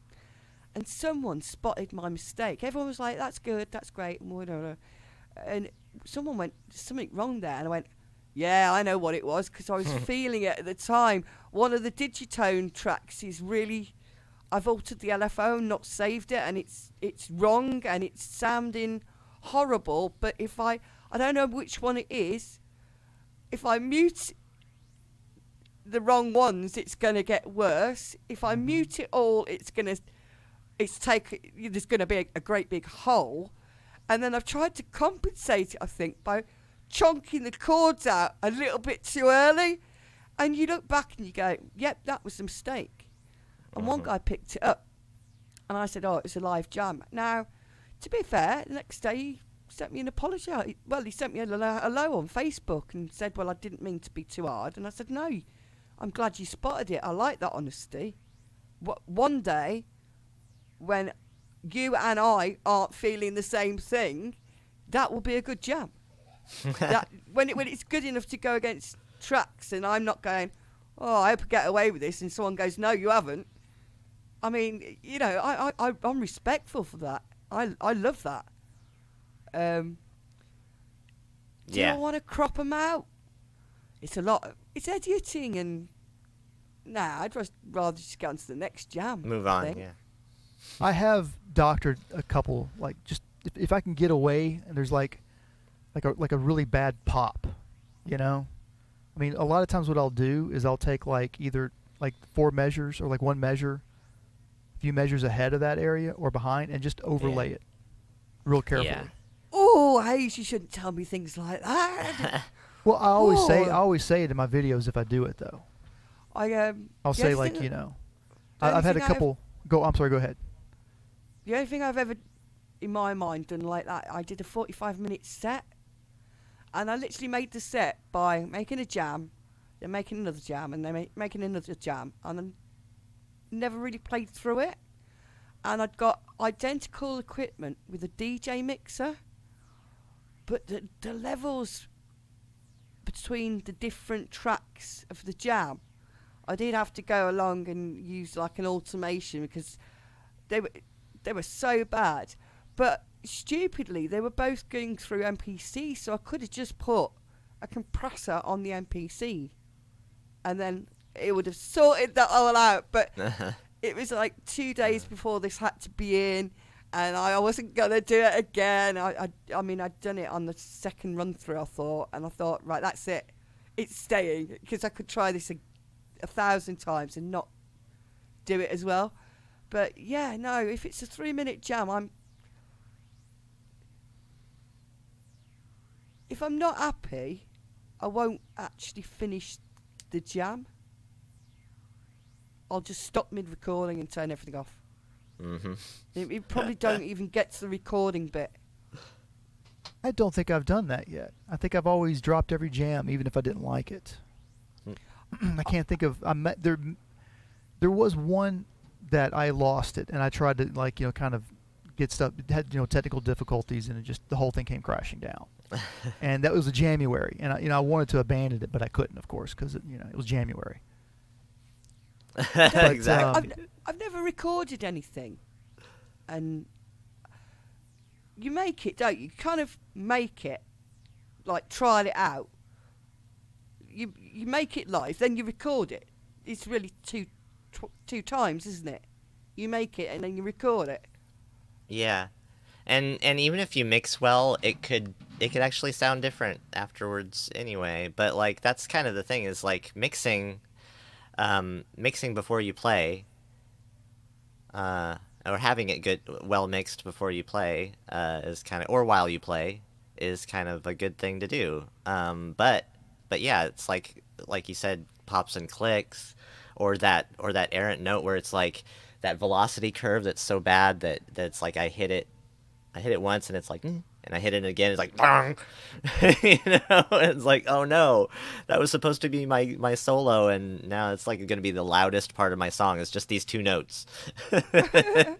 And so, like you said, the compressor, that's a good practical use for a compressor, as just like a normalizer between instruments and stuff like that. Yeah. And I still need to learn how to use my compressors. I was trying to use the compressors for January this year, and because using these guitar pedals and switching them on and off, you get like a lot of difference in gain, and the compressor helps smooth all of that out. But nope, didn't work for me. I ended up having to do a whole lot of knob riding, trying to keep the levels pretty even. And it depends what you're doing in a DAW and which compressor you've got. I mean, the MPC is idiot proof, right? It's just got this thing called a maximizer. You go, right, stick it on the last thing in the chain, on the last, on your master outputs, and that's fine. Not all my equipment is going through the MPC here, but when I had, I think the problem was the DJ mixer, me thinking that it would be fine to have identical equipment. I thought they'd keep the same levels fairly, but they were harder than a table full of equipment, which is all different, if you get me. Mm-hmm. I think it's because if you have, I don't know about you guys, if you have two of the same thing and you introduce one, they're battling because they're the same frequencies. Mm-hmm. So everything gets louder and louder and louder and louder. And I think that's where the problems can come in, where you've got things on the same frequencies and you can't hear as you're doing it live because it sounded too much like the other thing. Yeah, oftentimes I can't hear those lower frequencies as much, but then I see on the meters that it's like, oh, it's up there because of the bass. And then maybe my headphones don't pick it up as well as some other people with subwoofers when I listen to it later. Well, I try to go through and equalize, take frequencies away mostly, and allow other ones to kind of pick up. What live? Okay, I was going to say though, if I choose to improvise, and I want to do some more of that coming up, where I just make up everything on the spot, it becomes very hard. And so that's like when you mentioned before about here you're in a sticky situation where you've got 3 LFOs going, and one of them you realize is just not what it's supposed to be. Yeah. What do you do? And that's a great question. So in a lot of situations when I'm doing this from improvising from live, and I start adding effects, well, as soon as I start adding effects, things start getting big up in here, to the point to where you can't really hear, if I go to a synthesizer and I start turning knobs and I'm not noticing any change at all, there's something wrong here, right? And that's kind of the same situation I would say when you're with the LFOs. And what I'm trying to do now is think about it musically and say to myself, okay, well, here's what's going to happen. Musically, we're going to back off. We're going to take it back down. back down to like just a few instruments, and figure out what's going on, and then bring it back up again. So do you EQ each channel live on your mixer, like on your mixer to try to do that? Well, like while you're that before being you the play? case, I usually don't use EQ unless I can kind of hear that there's something wrong somewhere. One of the things that I definitely don't want to use my EQ for is to get rid of like ground loops and other like unwanted noise that's not supposed to be there. But hey, if you if there was like all of a sudden like a ground loop that was happening, and I knew that it was like I might try to find on my parametric, what am I trying to say, the graphic equalizer at the end of the channel, my mixer, I might try to find that band and just yank it down and see what happens. But no, like really for the most part, like I try to stay away from the EQ if I don't know ahead of time. The EQ is when I'm listening to things more in a vacuum. Like I might just take two synthesizers and listen to them at that moment in time. And this is all as I'm sort of creating, like, when I'm getting ready to create, like when I'm creating what's going to be like a 20-minute jam or something. Where like it's not going to be like, okay, what I'm trying to do, don't let me get too long-winded. What I'm trying to make this kind of separation where I have like these like improvised jams that will be 30 minutes or an hour or maybe 2 hours, and those are going to be live on Twitch. And then but I still want to do like what I was doing a couple of years ago, kind of having these 20-minute pieces that are kind of more thought out, and I spend a couple days, 2 or 3 days working on those. And then the final thing is like over here, right where you can't see, but the little micro jam stuff where I do on my electronic station area with the Volcas and the pocket operators and guitar pedals, that kind of stuff. And but for like, for the 20-minute jams where I have like 3 days to work on them, yeah, I mean, I've got time to sit there and to like really kind of listen to everything. And I do try to like, like at least, like the more that I do that, the more that I understand what the melody lines are that I'm dealing with. Like a lot of times if I use a randomizer to generate random sequences, and it's going to take me a little bit of time to get to know that. I treat that as if it's a guitar player or a bass player in a band that I'm in, and this is their idea, and I'm the drummer, and I'm learning how to provide a rhythm to their melody or their harmony. But even if it's something that I kind of wrote for myself, I mean, it's only 1 or 2 days, so it's still very fresh on your brain, if you see what I'm saying. And it helps to sleep on it 1 or 2 nights, and you really start to familiarize yourself a little bit more. And this is where, like, I think what Inky wanted to say early at the very beginning, sort of the real magic and the real value out of jamming the way that we do, this sort of DAW-less kind of mentality, is that even though you have these ideas that you sort of premeditatively worked on and you've got them sort of planned ahead, and even if they're like some ideas are set in concrete and other ideas are flexible, you start to, like, you can allow yourself to get lost into chaos and maybe try to bring yourself back. And in that process, you end up going into areas that you never would have gone into before. And you end up creating parts that you never would have created before. And sometimes it only happens one time. Yeah. So when we post something, we're just taking the listener with us, kind of. Oh, yeah. Well, yeah. That's see, I've got a definite process now. I come in, I turn everything on, and if I'm in here for about 5 minutes and I've got a little riff going, I go away and have a cup of tea, and I come back in and I'm gonna make the track, because if I sleep on it, Haze, I won't ever think it's good enough. I just have to go, that was a good idea. I go and get a cup of coffee, get my Dutch courage, and I come in, have a little play, and then press record. And what I quite like is when you know it's going wrong, you go, oh my God, that is the wrong, that note is not in this scale, and I've just pressed it live. How are you going to get out of this?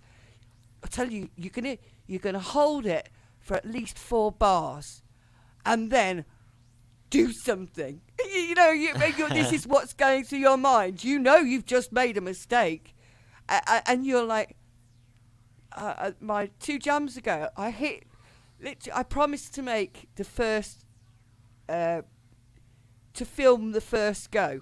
So normally I would film the second go because you've kind of made it. But I filmed the first go. I got an idea of a chord, right? And I'd got a little drum beat, and I was getting away with it. And I was thinking, this is going well. And then I hear this terrible note, and I look down, and you're going, that is not the key you were supposed to remember. How'd you roll with it for a bit? Just, and I like it. I like that. That it's like putting yourself on the edge, and I wouldn't really do that in life. I'm kind of I'm not the bravest of people, so that's my, me being brave. I like it. It's fun. I think that's bravery, definitely. When and you're like, if I do this, I'm going to risk everything. Let's do it. No, it's usually, I've done that. I didn't mean to do that. How the heck are we going to get out of that? That's more that's the realistic, Aha. But throw a limiter on it. There you go. Oh, wait, no, that doesn't work. That doesn't work for scales, does it? Dang it. Bum notes, you're left there looking at your own finger going, you, if only I'd have looked at what I was doing. And, because you know kind of what notes from the scale that you're playing. Even if you don't know what scale it is, you go, these, years of practicing it. And you just, that moment where you go, you plonker, you idiot, Yeah, but that's Inverted like... Popes is here. Hi, Inverted Popes. Hello. We're happy to have you here. We have to have inverted popes in, and we need lots of reverb for inverted popes. Oh, hold on. I can do reverb on this. Welcome. It was the great Neil Peart, the late and great Neil Peart, who quoted, I believe, the late and great Freddie Gruber, who said, "There are no mistakes, only new parts." I've got some delay. Is that working? Our Pope? No. You can just repeat yourself, though.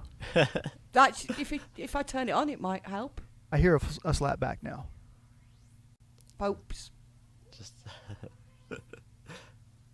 slightly. Yes.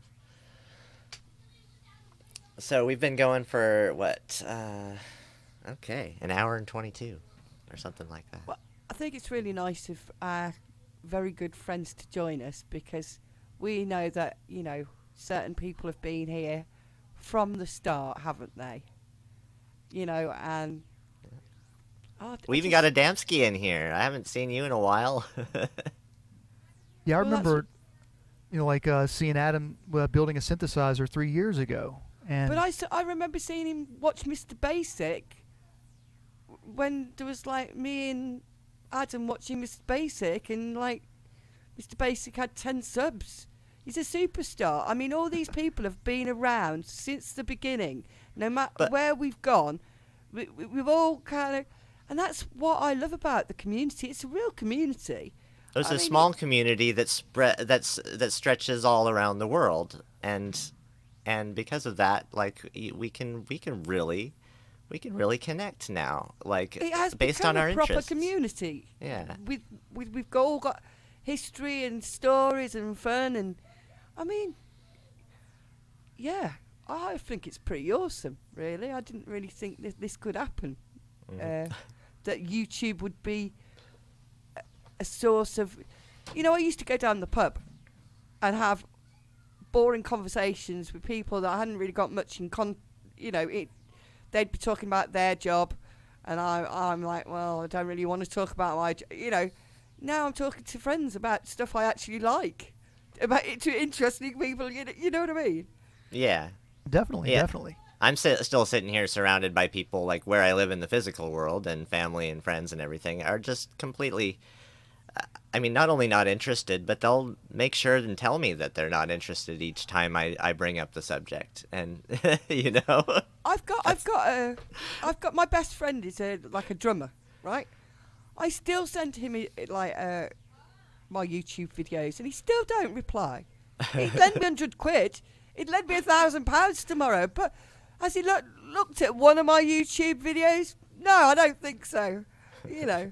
Well, as a drummer, he might be, we I've drummers heard we take it them personally. drummers, Haze, they're a bit, them drummer guys, they're You a bit... took our job away, It's like you just use this machine and you don't need us anymore. So it's like we're just sulking off, oh, okay. To be fair, I took the NPC round his house, right? And within 20 seconds, he'd never seen He can't even operate a computer, this guy. Within 20 seconds, he was making a finger drumming away. Awesome. I mean. There you go. Yeah, as a drummer, I love this stuff. You know, I get it with some drummers because, like, you know, we get into drums because it's like the opposite of getting into technology. Mm. And yeah, really, seriously. And it is kind of a really interesting instrument because you don't need any electricity whatsoever. It's completely acoustical, and you just literally beat the crap out of it. That's the only way you can, like, you know, make sound out of it is to beat it. It's more almost like dancing, but kind of the opposite momentum with. It's like hands. war, unfortunately. I mean, drummers are weird. You know. You Weird. said it, Haze. We didn't yeah. say that, mate. Hey, what I You started, are like, the drummer. You know more than we do. well, then I have to give credit to a bass player, Gaz Williams, for pulling me into this away from the drumming community because I was, you know, like getting into the drumming YouTube community, and I happened across this, you know, P12 video on Sonic State, and I was like, ooh, that's a drum machine. I want one of those. And the rest is history. Well, I blame. I was doing a film, music for film and TV, HND, and I hated it. I was hating every moment, all the thought and all the. So I thought, do you know what? I'm just going to get my record decks, my DJ decks. I'll get them like dusted off and I'll get them soldered and cool. cleaned up. And I did that, and I bought a mixer, which is heinously expensive DJ mixers are. And then then this one came out with this effects thing, and they said, oh, it's like a chaos pad. And I thought, well, what's a chaos pad? And the next video I hit was Berg with some Volcas and a chaos pad. And then I bought some Volcas. And then, yeah, you know how it goes, don't you? Yeah. I mean, really, the first ones I bought were the Robot and the Volca Kick. That's weird. Yeah. But as a drummer, you know, and I kept seeing all these comments, like, you know, people when the Kick kind of came out, it was maybe out for a few months or when I got into this, and people were so skeptical of the Kick. Oh, what's going to be next? The cowbell, you know, the clap. Yeah, you know. You got a joke, but I was singing its praises, like because I was in a situation, and you kind of always get into the little situation of like, all right, now where you want your kick separate, no matter what, like you want a separate kick, so you can just turn it on and off by itself, you know, right? So why not start it out as a separate thing? It sounded good. I remember Sounds at the time. great. Yeah, I still want one. I still swap my Volca bass for it. I think. I don't know that I would, you know, having both, you know, but if I only had one, I don't know that that's a tough one. That's a tough one because I mean, I loved my Volca bass. The first day I got it, I loved it, and I still love my Volca bass. I hated the keys, and now I love the keys. I still love the FM, but I fell out of love with the sound of the Volca bass. I can understand that. Try throwing some phasers on it.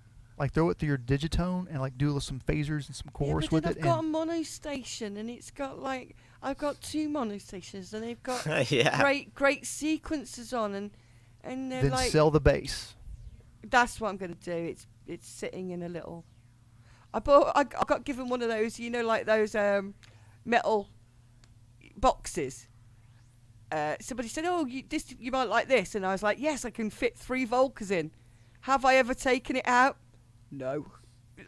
So the Volca bass is still in there. So you've got 2 mono stations. Like, what was your thought process on that? I think they're incredible. So They certainly thought, because of all the automation, before the AFX update came out, and before you could even patch flip on every step, you can automate anything on it, really. Most things. Yeah, everything, and with LEDs, which is important to me. Yeah, it's simple. It's simple to do, and now you can record patch flip. It's musical as well, so you can actually just have one of them as a drum kit. I actually got the one half price, and then I got the other one half price. So basically, Cool. I got two for the price of one, which. But don't forget that's four voices then. I don't usually use them like that. I usually use them in monophonic mode. Yeah, but me too. For instance, the oscillator 2, which is not sounding, is controlling the TD3 Yeah. because its sequence is so easy and fast, and you can while they're playing Haze, the things with the circuits and the mono stations, while they're playing, you can hit shift up an octave and the whole thing will go up an octave, and you can do it down a couple of times, and it's fast, so you can go down 2 octaves live time. So it go, you can like transpose and scale, and it's really, they're quite good sequences, aren't they, Mr. Basic?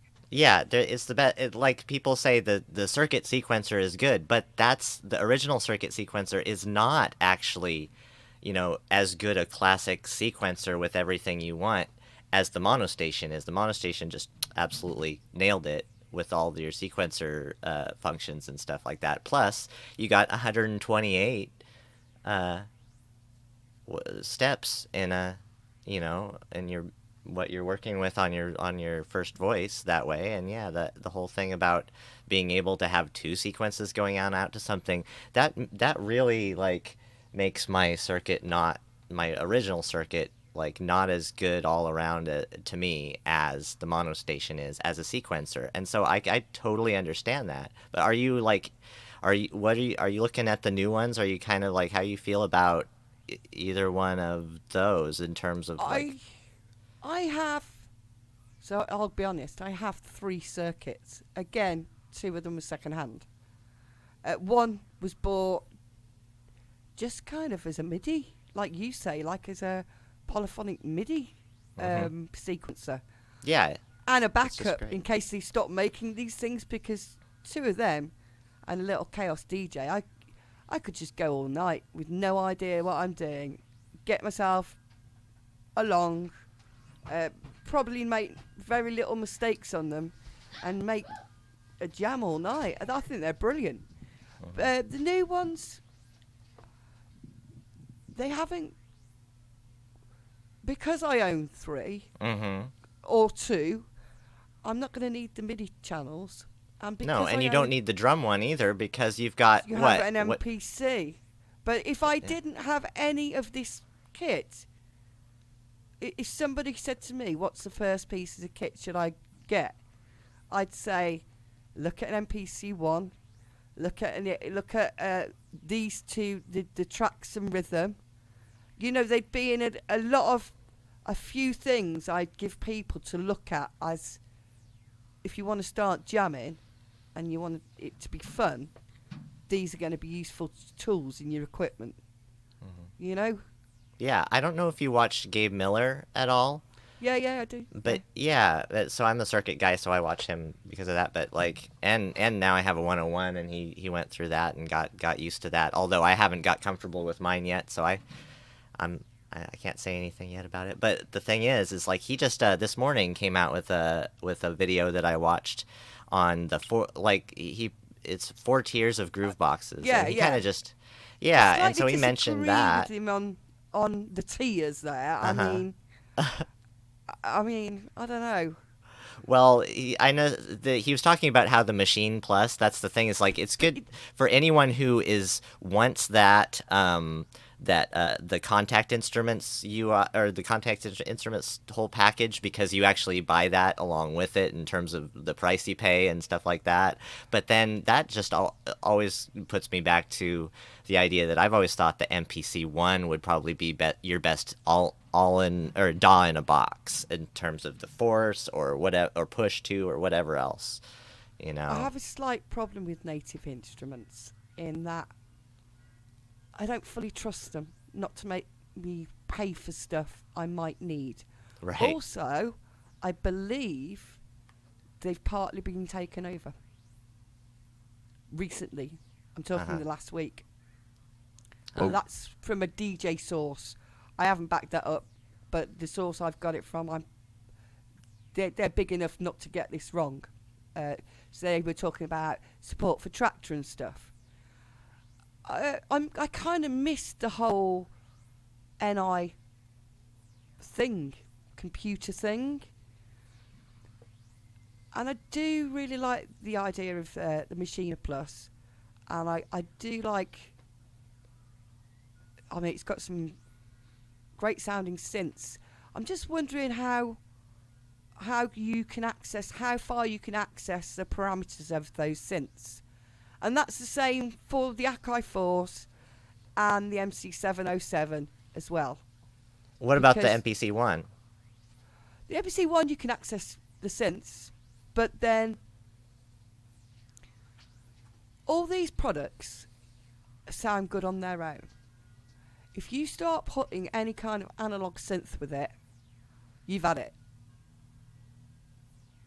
Right? Interesting. So, because you can't, I don't think, it's like chalk and cheese. If you put a VST synth, what I've found, this is what I've found, I mean, people will prove me wrong, but then they've put it in a DAW and mixed and mastered it. So I'm saying in a live jam scenario. Yeah. So I'm not, there's no EQ, you know. Yeah, I would cheat too. I mean, that's why I have this mixer, is because it's easy to EQ stuff and to get things to play nicer. But I also try to do jams where I don't use a mixer like that, you know? Yeah. And piggyback, you know, like from one input to the next and so forth. And I can understand what you're saying. Yeah, that's what I've done here. But what I'm saying is if you have the analog synth, replication synth on the MPC, and then you put an analog bass next to it, you're going to hear the difference. Whereas if you make a track in the MPC on its own, it'll sound great. But as soon as you put... Do you understand? It's like watercolours and oil colours. A watercolour look great on its own, but if you put an oil colour in it, that colour is more vibrant, isn't it? And it's going to make the watercolour look a bit more watery and faded. Do you understand? I do, but if you mix, if you have the same part playing on both, you can get away with it a lot easier.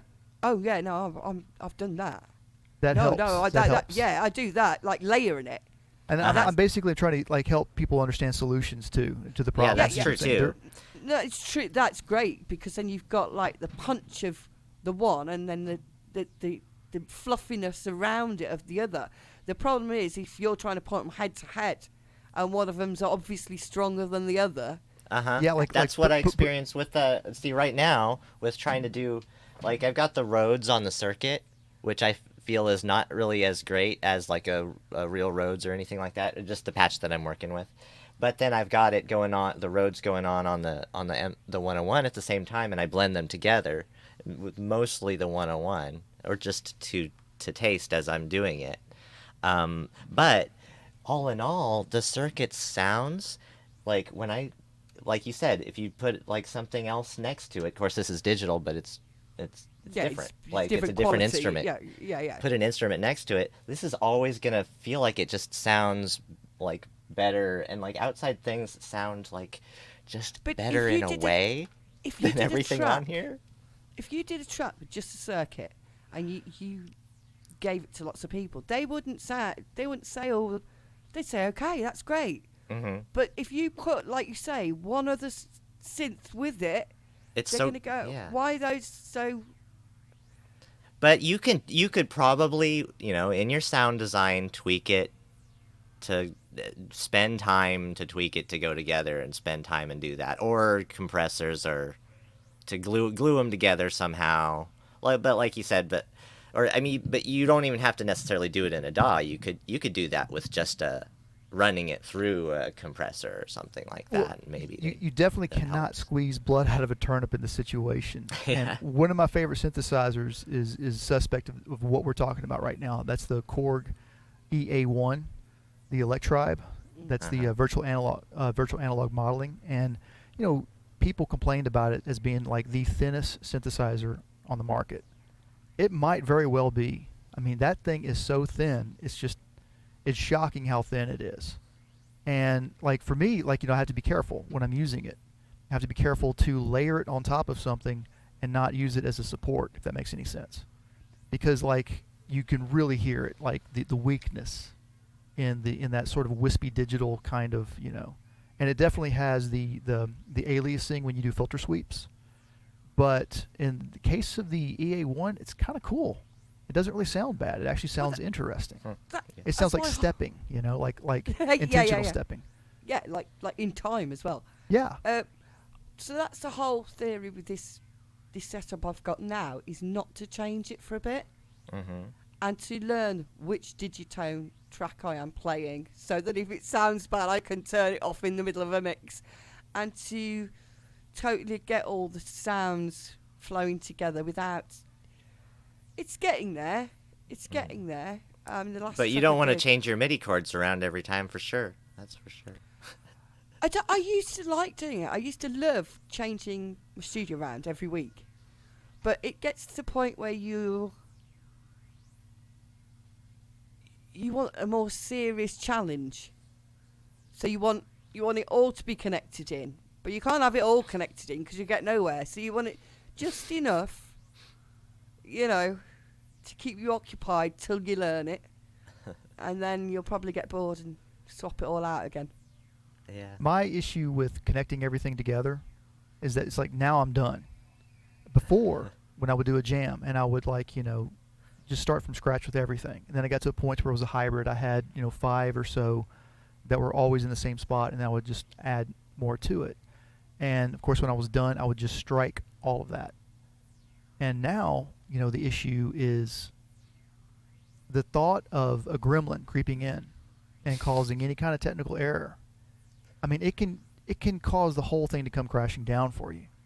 I mean, you sit there and you say to yourself, okay, I've got everything working, but I've got this one signal chain right here is compromised.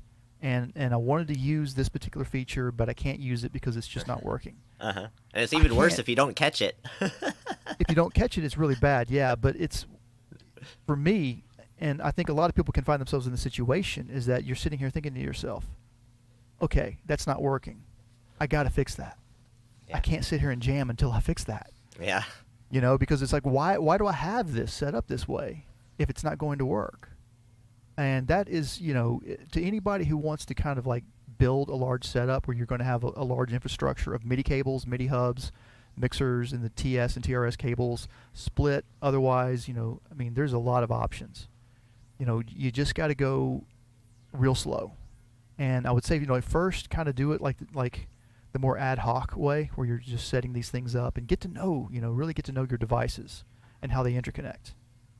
And then when you go to set everything up, just kind of go through it. Like, I'm going through stages. I went through one stage where I set everything up, and it was like a test where I didn't go full force, like with my full grand scheme of how I want everything patched and to be able to route anything to anything. And that's coming next. Right now I'm in phase 2, where I've sort of optimized and changed a lot of things around. Phase 2 meant that I had to unplug everything and start over. And now here we are, phase 3 once again. Luckily for me, in phase 2, I labeled all of the cables, all of the jacks. I mean, all the connectors with masking tape. Good and for now you. when I pull everything, yeah, because now I've got to label the patch bay. I haven't done the patch bay yet because if I want to make sure I kind of get it mostly right. 90% would be good enough. Yeah. But here's the thing. I mean, I was supposed to do this already. This was supposed to happen in December. And I said, I'll wait till always takes longer than you want it to. That's it. And usually, if it's a building, it's going to cost more as well. That's what you got to accept in life. Exactly. And then there comes a time when I got to move all this stuff eventually. I can't stay here forever. I'm going to have to move at some point. I am actually maybe this year. I am putting off moving. I live in a very old cottage. It's nice, but I rent it. And it's got an extreme damp issue with one of the walls at the moment. But I know that I've got to move out and move everything out. And we know what that's like, don't we? Yeah, so it's good to have portable things. No one's looking. No one's. We're all gonna put that off as long as possible, really. I have probably 20 bins full of boxes right now for all this stuff. Yeah, keep your boxes. Yeah. Oh yeah. Oh yeah. I've got a corner over behind. All the way to the ceiling. Yeah. But also, yeah. I mean, people pay for sound insulation. Exactly. Just spray your boxes up black and stick them on around the room, and same difference. Same difference, mate. Yeah, and just it's like Haze back there. I like curtains. They actually work to kind of muffle any kind of extra echo you might have. I haven't had any issues with my room. My argument with that as well is I wanted to play live in clubs, right? Mm-hmm. Well, if I'm playing in my studio with perfect monitors and perfect sound insulation, when I get to that club, none of that's going to be there. No. It's going to be the total opposite. It's going to be horrendous. The speakers are going to be bouncing everywhere. You're going to be in mono anyway. And you need to listen to how to compensate that. Mm-hmm. Yes. You don't want structures that are taking... You want your brain to be able to deal with situations live. You're going to want to rehearse before you play live, too, because of that. That is the reason why, is because you're not going to be able to reliably hear yourself the way that you hear yourself, even when you're rehearsing. So you want to get it to a point to where you're like, okay, I'm going to do this, I'm going to do this, I'm going to do this, and it's just, I still probably have taken a monitor with me, like headphones. You got to have headphones, and Trouble is, there's a problem. I know, but it's. You were at. I mean, you need to be constantly doing this. You actually want to be able to get up away from your rig and get out into the audience and listen a little bit too. I'm deaf in my right ear because as a DJ, the whole thing you end up doing is this all the time. Yep. So yeah. Yeah. So be careful. How I'm not deaf as a drummer, I have no idea. Really, I don't know. Well, I'm gonna actually switch the show to Mondays. In a little over a week, it'll be the first one that'll be on a Monday, because that's the best for me, because like that's the one day where nobody's at home for a good chunk of time, and I can just do whatever and feel good about that. So I'm gonna do that. And I don't think there's anything on a Monday either, so that'd be great. Yeah, probably not. And I don't know. It starts with an M, so that sounds good. And it's also the same thing that Modular starts with M too. And anyway. Mr. starts with M. So is there anything else that you wanted to mention, maybe about just like big recommendations, or what your favorite thing is right now, or what you have gas for, or something like that before we go? Oh no, I'm not actually. I'm not at the point where I don't want anymore. I might sell some stuff and try a 707, but I've got my reservations about it. Yeah, well, it's got more sound design capability than this thing, and I think I've got some high hopes for the 101. Yeah, but I've got an Akai Force, right? But really at the moment it's just sitting here. Well, this mic's going through it because it can do so much. It can do so much, especially with the effects. You can make the 707 effects really basically and customize it and do whatever you want to it. But I just like the way it's set up. I need just to own that and learn that. Sorry, your cat's going over the modular in the background. It's lovely. Do you know what I mean? I need to. When you get a complex machine like that, you're almost saying, I'm going to give up doing this for a bit. And I'm quite happy on my little adventure with that table for a bit. Yeah. I'm quite happy, yeah. That's great. Yeah. Cool. You too? You got your eyes on anything, or? Yeah, well, I'm waiting for the Korg SQ64 so that my modular here, I can actually start just using all the voices with one sequencer and just do all that, because I don't have enough modular sequencing. Like, you got the 2 mono stations. That would be great for me to have another mono station so I can sequence more voices, because right now I can't. I'm just sequencing like one voice and of my modular to go along with the other stuff with beats. But music with beats, whatever. But yeah, so the Korg SQ64, because I've always wanted, I've always looked at the big sequencers, and try to always see whether the deluge would be good for me, the force would be good for me, all the stuff that like the NPC Live. I had such an obsession over for a while, I've but looked at luckily it was so everything. expensive I never got on it yet. Still Until- nothing beats the Novation sequencer live. I've looked at Pioneer, the Squid, the Squarp, the Pyramid Squarp. I've looked at everything. So That was loud. That's awesome. Yeah, it's cool. I love Stealing it. the show. But yeah, okay, and then that's where I'm confused right now, and I'm lost when it comes to gas because of the Novation. Just they just announced those, and the thing is, like, it would be a perfect upgrade. Everything I've wanted in the circuit was just that it actually has dedicated knobs, know what you're doing on the front, and it's just like a synth, like the mono station. That's perfect. So I'll probably upgrade, but like, I have this 101, and I haven't got familiar with the sequencer. I've never used it. I've just used it as a sound box so far, and it's like I'm comfortable with that. Maybe we'll stick with Novation sequencers. I don't know.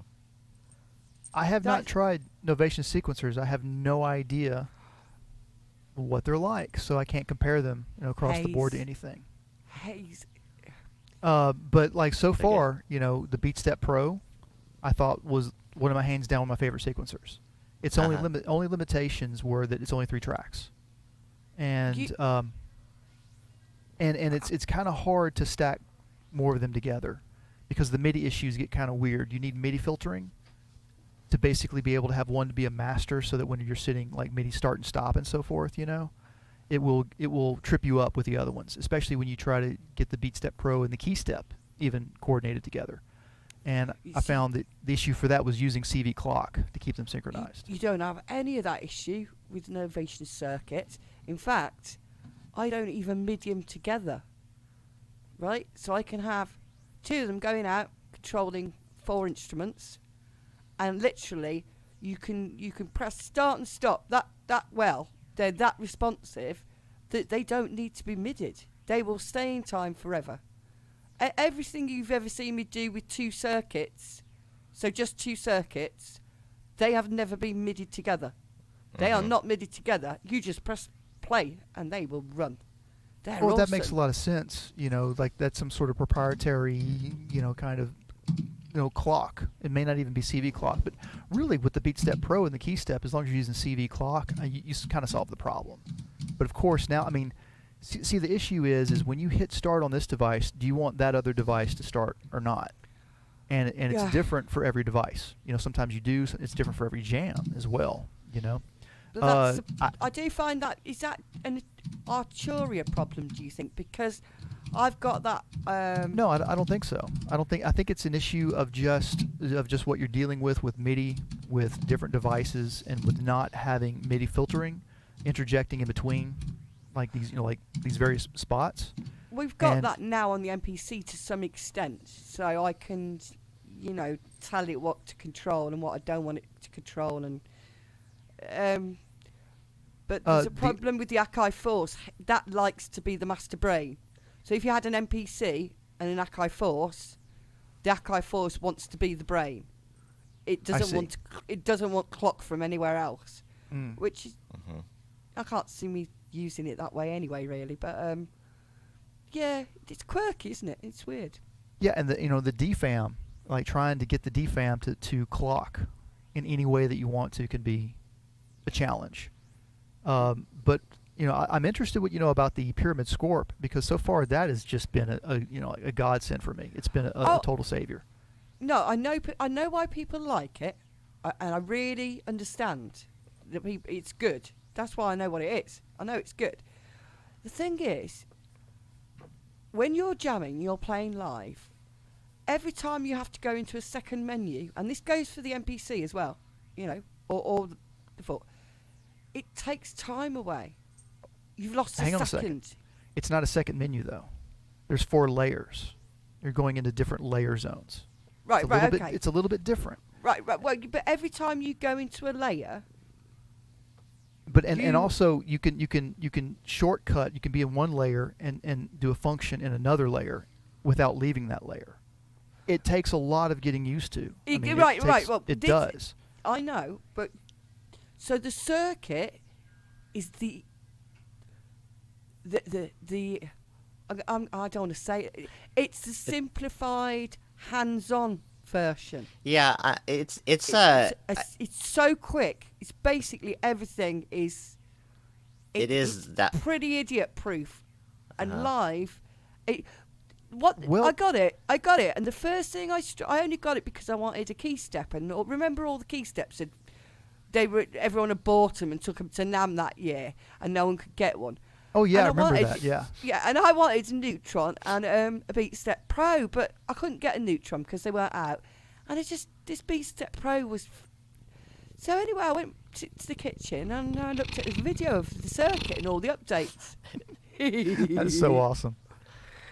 And once I had one, I thought you could get to know this like the back of your hand, real fast. And within a week, I had two. Because I knew that you could close your eyes pretty much and know what you're doing on this thing really fast. Just about. Yes, but here's my problem, though. Appeal. My only problem, how many synthesizers can you control total with that? Because she's got 3 of them. I need 24. I've got 3 of them. I need 5 24. of them. Yeah, but like... is that 3 times 4? Is that 12 total? The problem is with that is that you'll have to turn program change on and then have them on the same part of the grid of your sessions on each one. Or you get the circuit to control the MPC that's controlling the synths. How many tracks does the MPC handle? 32. 32. Okay. MIDI. MIDI tracks. No, that's just MIDI MIDI. Yeah. Routings. I mean, got infinite that's how many MIDI itself clips, like, sampling and stuff like that. We're talking about instruments, external DIN MIDI or USB MIDI. It's got 2 times 16. That's the Scorp. That's the Pyramid. You can do up to 32, and you can actually have 64 tracks though. Because, you can have 128 on the MPC. That's pretty cool. But then we're not going to be. I'm never going to be. Well, what you do with the extra tracks is you do CC automation. That's the idea. And that's the whole point. 74 is the new 24. You don't need that in the MPC. That is within your C. That's all within a track. Okay, fair enough. With the Scorp, you can't record CC automation in with the MIDI note information. You have to have a separate track for that. The truth of the matter is, though, is it's like I'm hardly ever going to use that. It's like that's a feature that's way kind of up here that requires so much premeditation, that it's like I would rather just try to do that on the fly. You know what it is on the synth already. I've kind of learned that too. It's like, it's like to get in front of the synth and tweak it instead.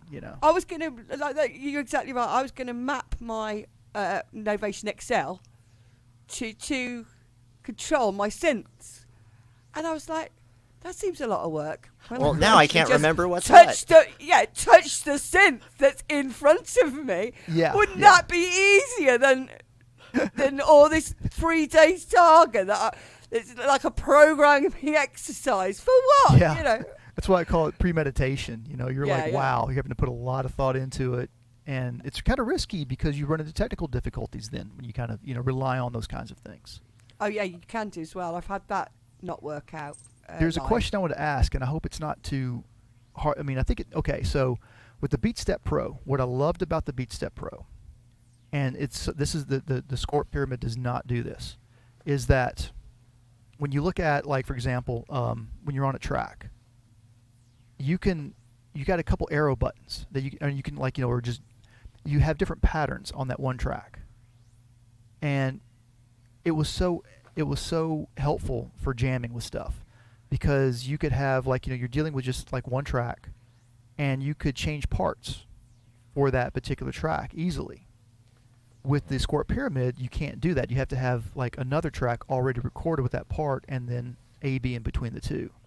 Now it gives you another layer called sequences where you can go ahead and start putting together different tracks and say like, okay, this is sequence 1, and then like I want the same tracks, but I want this one track to be different, and that's sequence 2.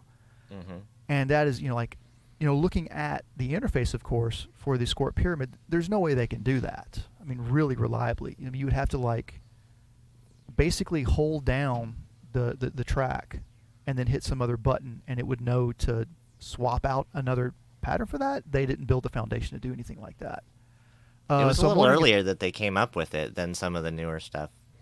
Well, it's design decisions. Like when you design these crazy large frameworks is really what it is. You have a sort of foundation, and you get to a point to where when you're getting to your feature set, once you've done all your required features and you want to add like more stuff, that's when you start to realize you're like, oh, we can't do that. And of course somebody at the top's going, well, you have to make it happen. And that's when you get really crazy workarounds that end up causing other bugs. And it's just to usually. be fair, though, the circuit is actually.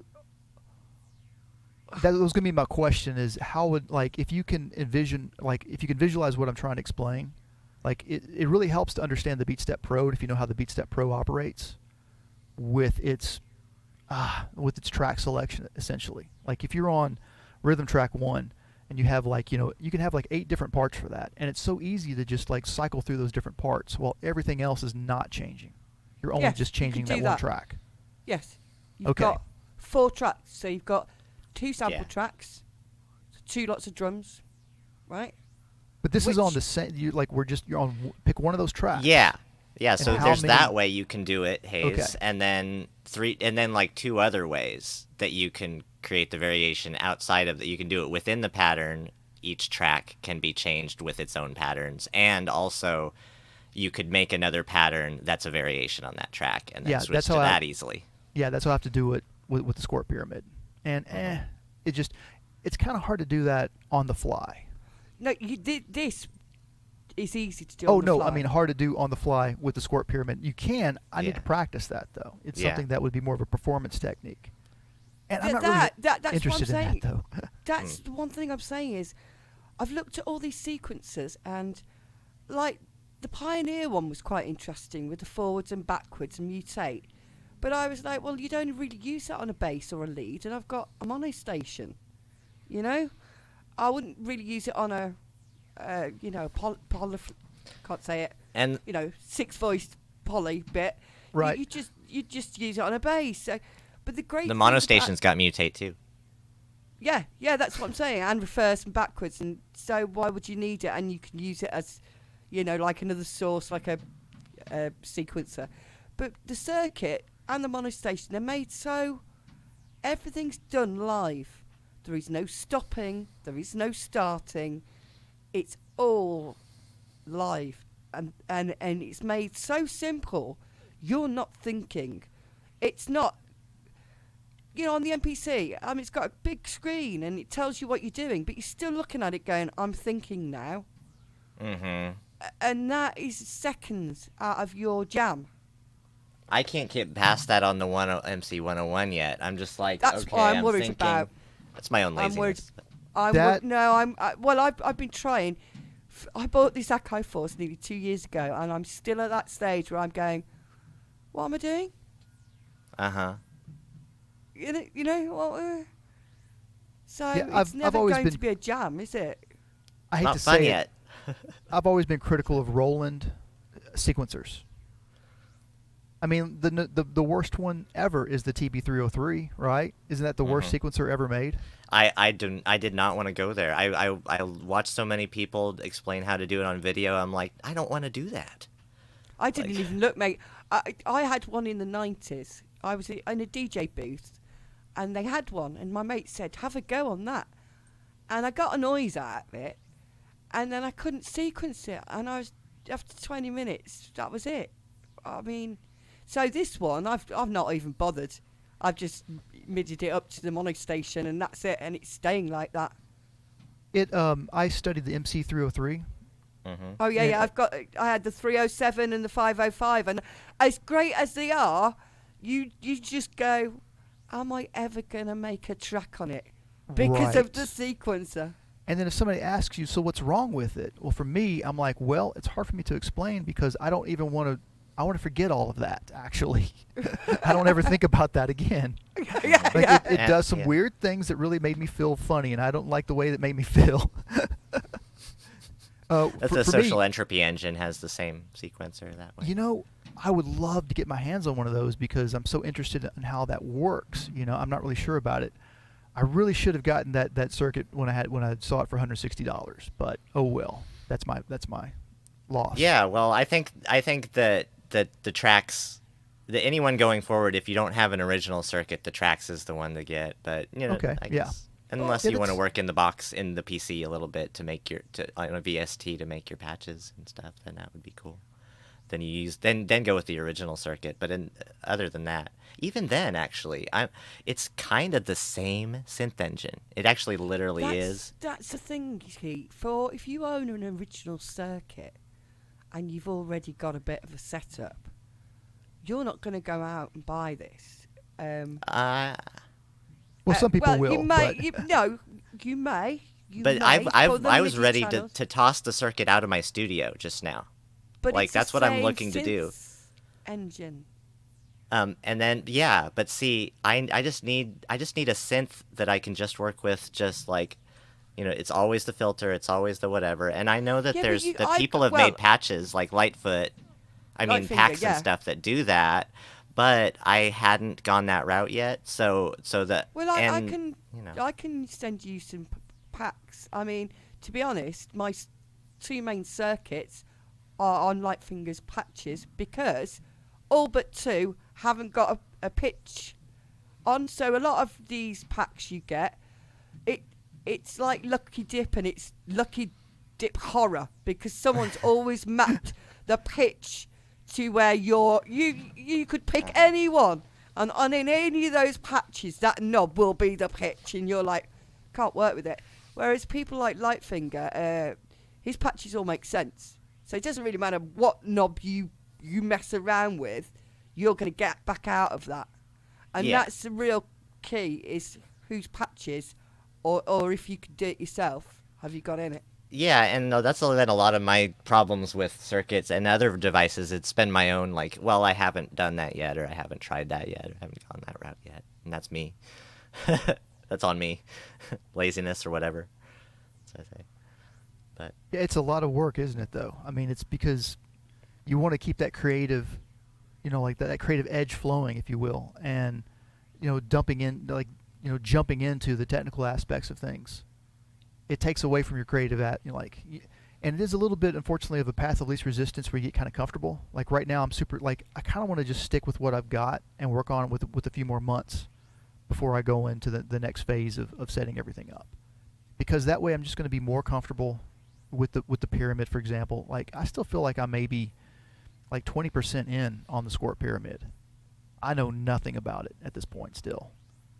But since I got the micro quick, the gas that I have, the Solena, I definitely want to be getting that. The Solena.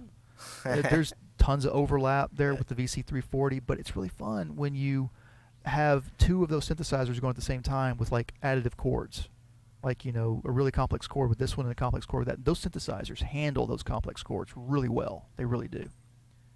And, you know, I would love to get the Erica Synths Syntrax. I don't know what I would do with it, though. Like, if I got that, I'd be like, you know, I could...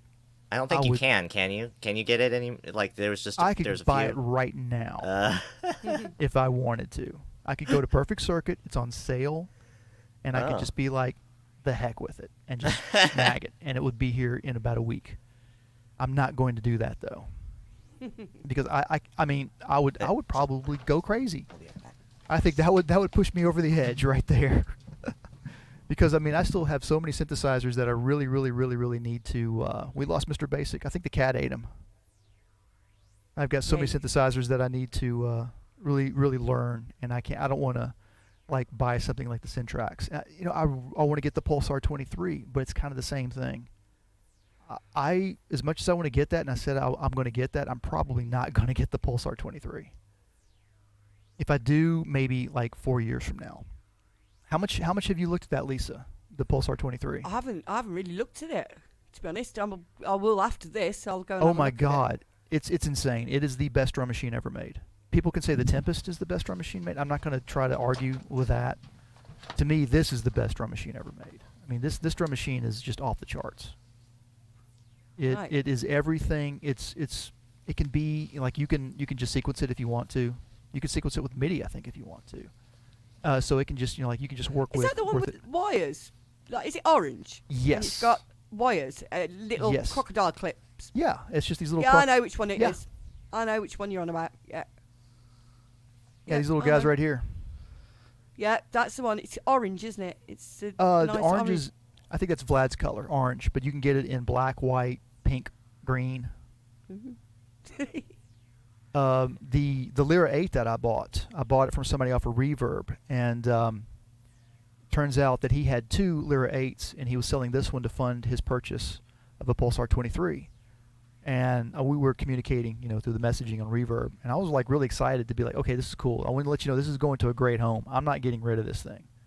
And he assured me it's one of the older models. It's a bit more growly and gritty. It's more aggressive than the new ones, from what I understand. I don't know exactly why. I just read the manual for the Lyra 8 for the first time today. It actually occurred to me just today that I had not read the manual for it, and I was like, oh, I didn't even think to even look for the manual. And I've been sitting over here using this thing the whole time, not knowing anything. I haven't looked at anybody's videos, instruction videos, nothing at all. I just trying to, just what is this thing?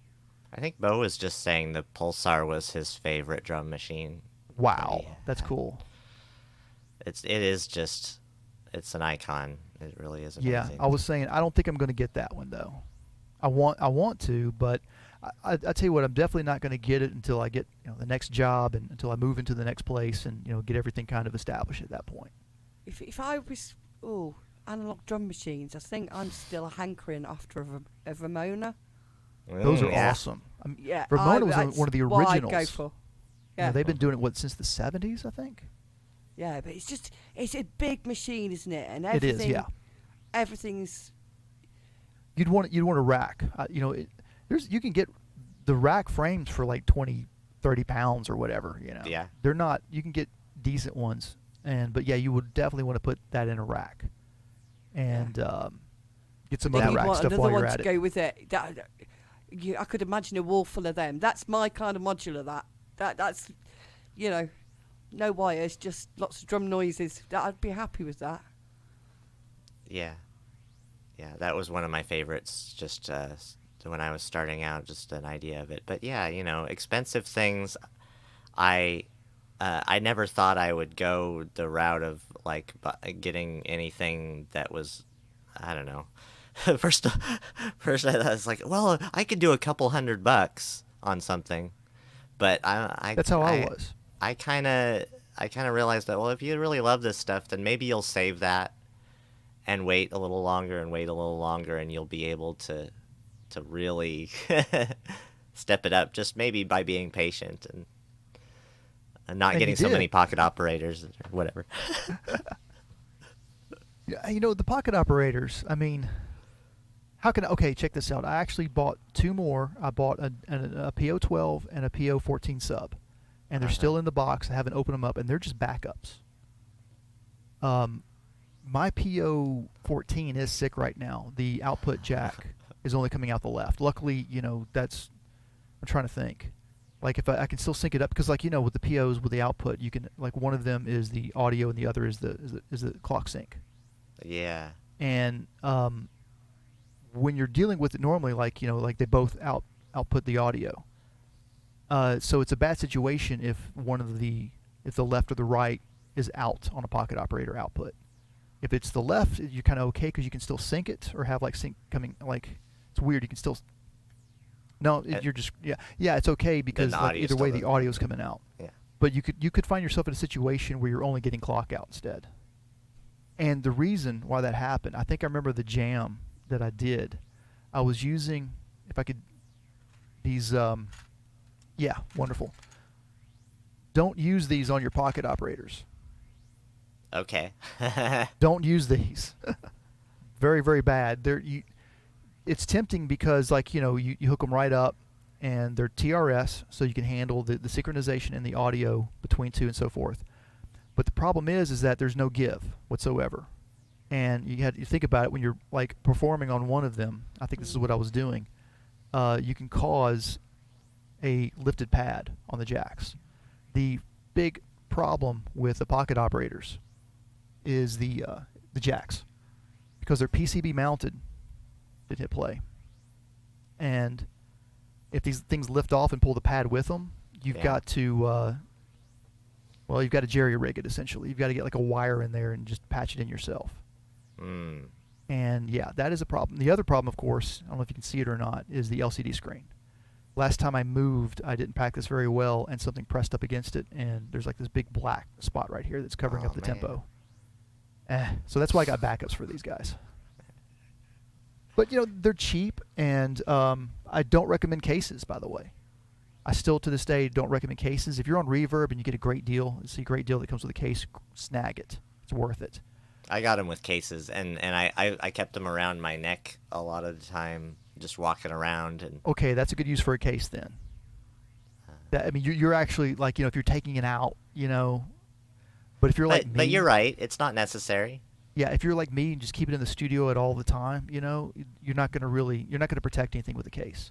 Like some people might think that, I mean, really for the most part, the way that the pocket operators are designed, you're not going to get any stray interference. You're not going to really, if you do, it'd be kind of cool actually. But man, they've already done all the FCC testing. They have to pass all those things before they can sell it to market anyways.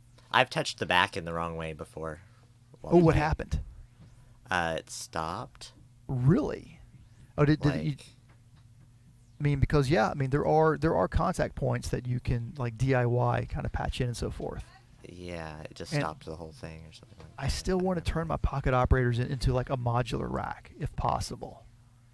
It's a thought. I may or may not do it because there's issues. There's issues with synchronization with like if you're going to go ahead, like what I would do is I would remove all the jacks and then make those as like patch points above them somehow. But it still gets kind of weird because of the synchronization issues and so forth. Yeah. But the only reason why I would do that would be because it would be nice to have it in a case that had its own power supply, that I didn't have to worry about having batteries in there. And just to be able to like easily kind of move that around and then just use any pocket operator. I don't know how well it's going to work out though. Maybe in 2 years I'll have it built. We'll see. Well, I better wrap up here. It's actually snowed in the last day. It has snowed really good, and it's going to keep on snowing this weekend. And I don't even know if we're going to be able to go anywhere or get out, even though I technically have to work today. So we'll see if I can make it to work. Well, hope you do. But actually, hope they just tell you to stay home and pay you anyways. Yes, yeah. I hope that more can. Yeah. No, that'd be great, but I can't because I wouldn't be I can't do distance learning at the school like other people can because I'm the custodian. So distance custodian. Convince them you're going to be the first. Have one of your synthesizers do it for you. Well, thanks everybody for coming and chilling out with us for a couple hours. Yeah, thanks for having us, and thanks for this has been brilliant meeting you two. After all this time and our adventures, and thank you for always being my first 2 subscribers. Thank you very much. You're welcome, and thank you in return. Yeah. For everything. Mm-hmm. It's been wonderful. And Inky, same thing with that I said with Haze is like from here on, I can anytime you wanna hop on the show, I'll just throw you the link and you can hop right on, and you're always welcome. Cool, that'd be great to come back. I'd love it. I can't. Awesome. I can't. Mondays is should be fine, but I'll definitely be back. Definitely. So I can have up to 10 people on the stream, so I can do it. No problem. Oh, that'd be great. It's been great. It's been momentous. Awesome. Cool. Alrighty. Thank you. It's easy, good everybody. Not to cry. I didn't cry as well. Hi there. Good. No, it's okay to cry too. I thought I might too, but no. You know what I mean? Or maybe next Right, time see you later. we'll have a good cry. Take it easy. Bye-bye. Bye, everybody. See you next time.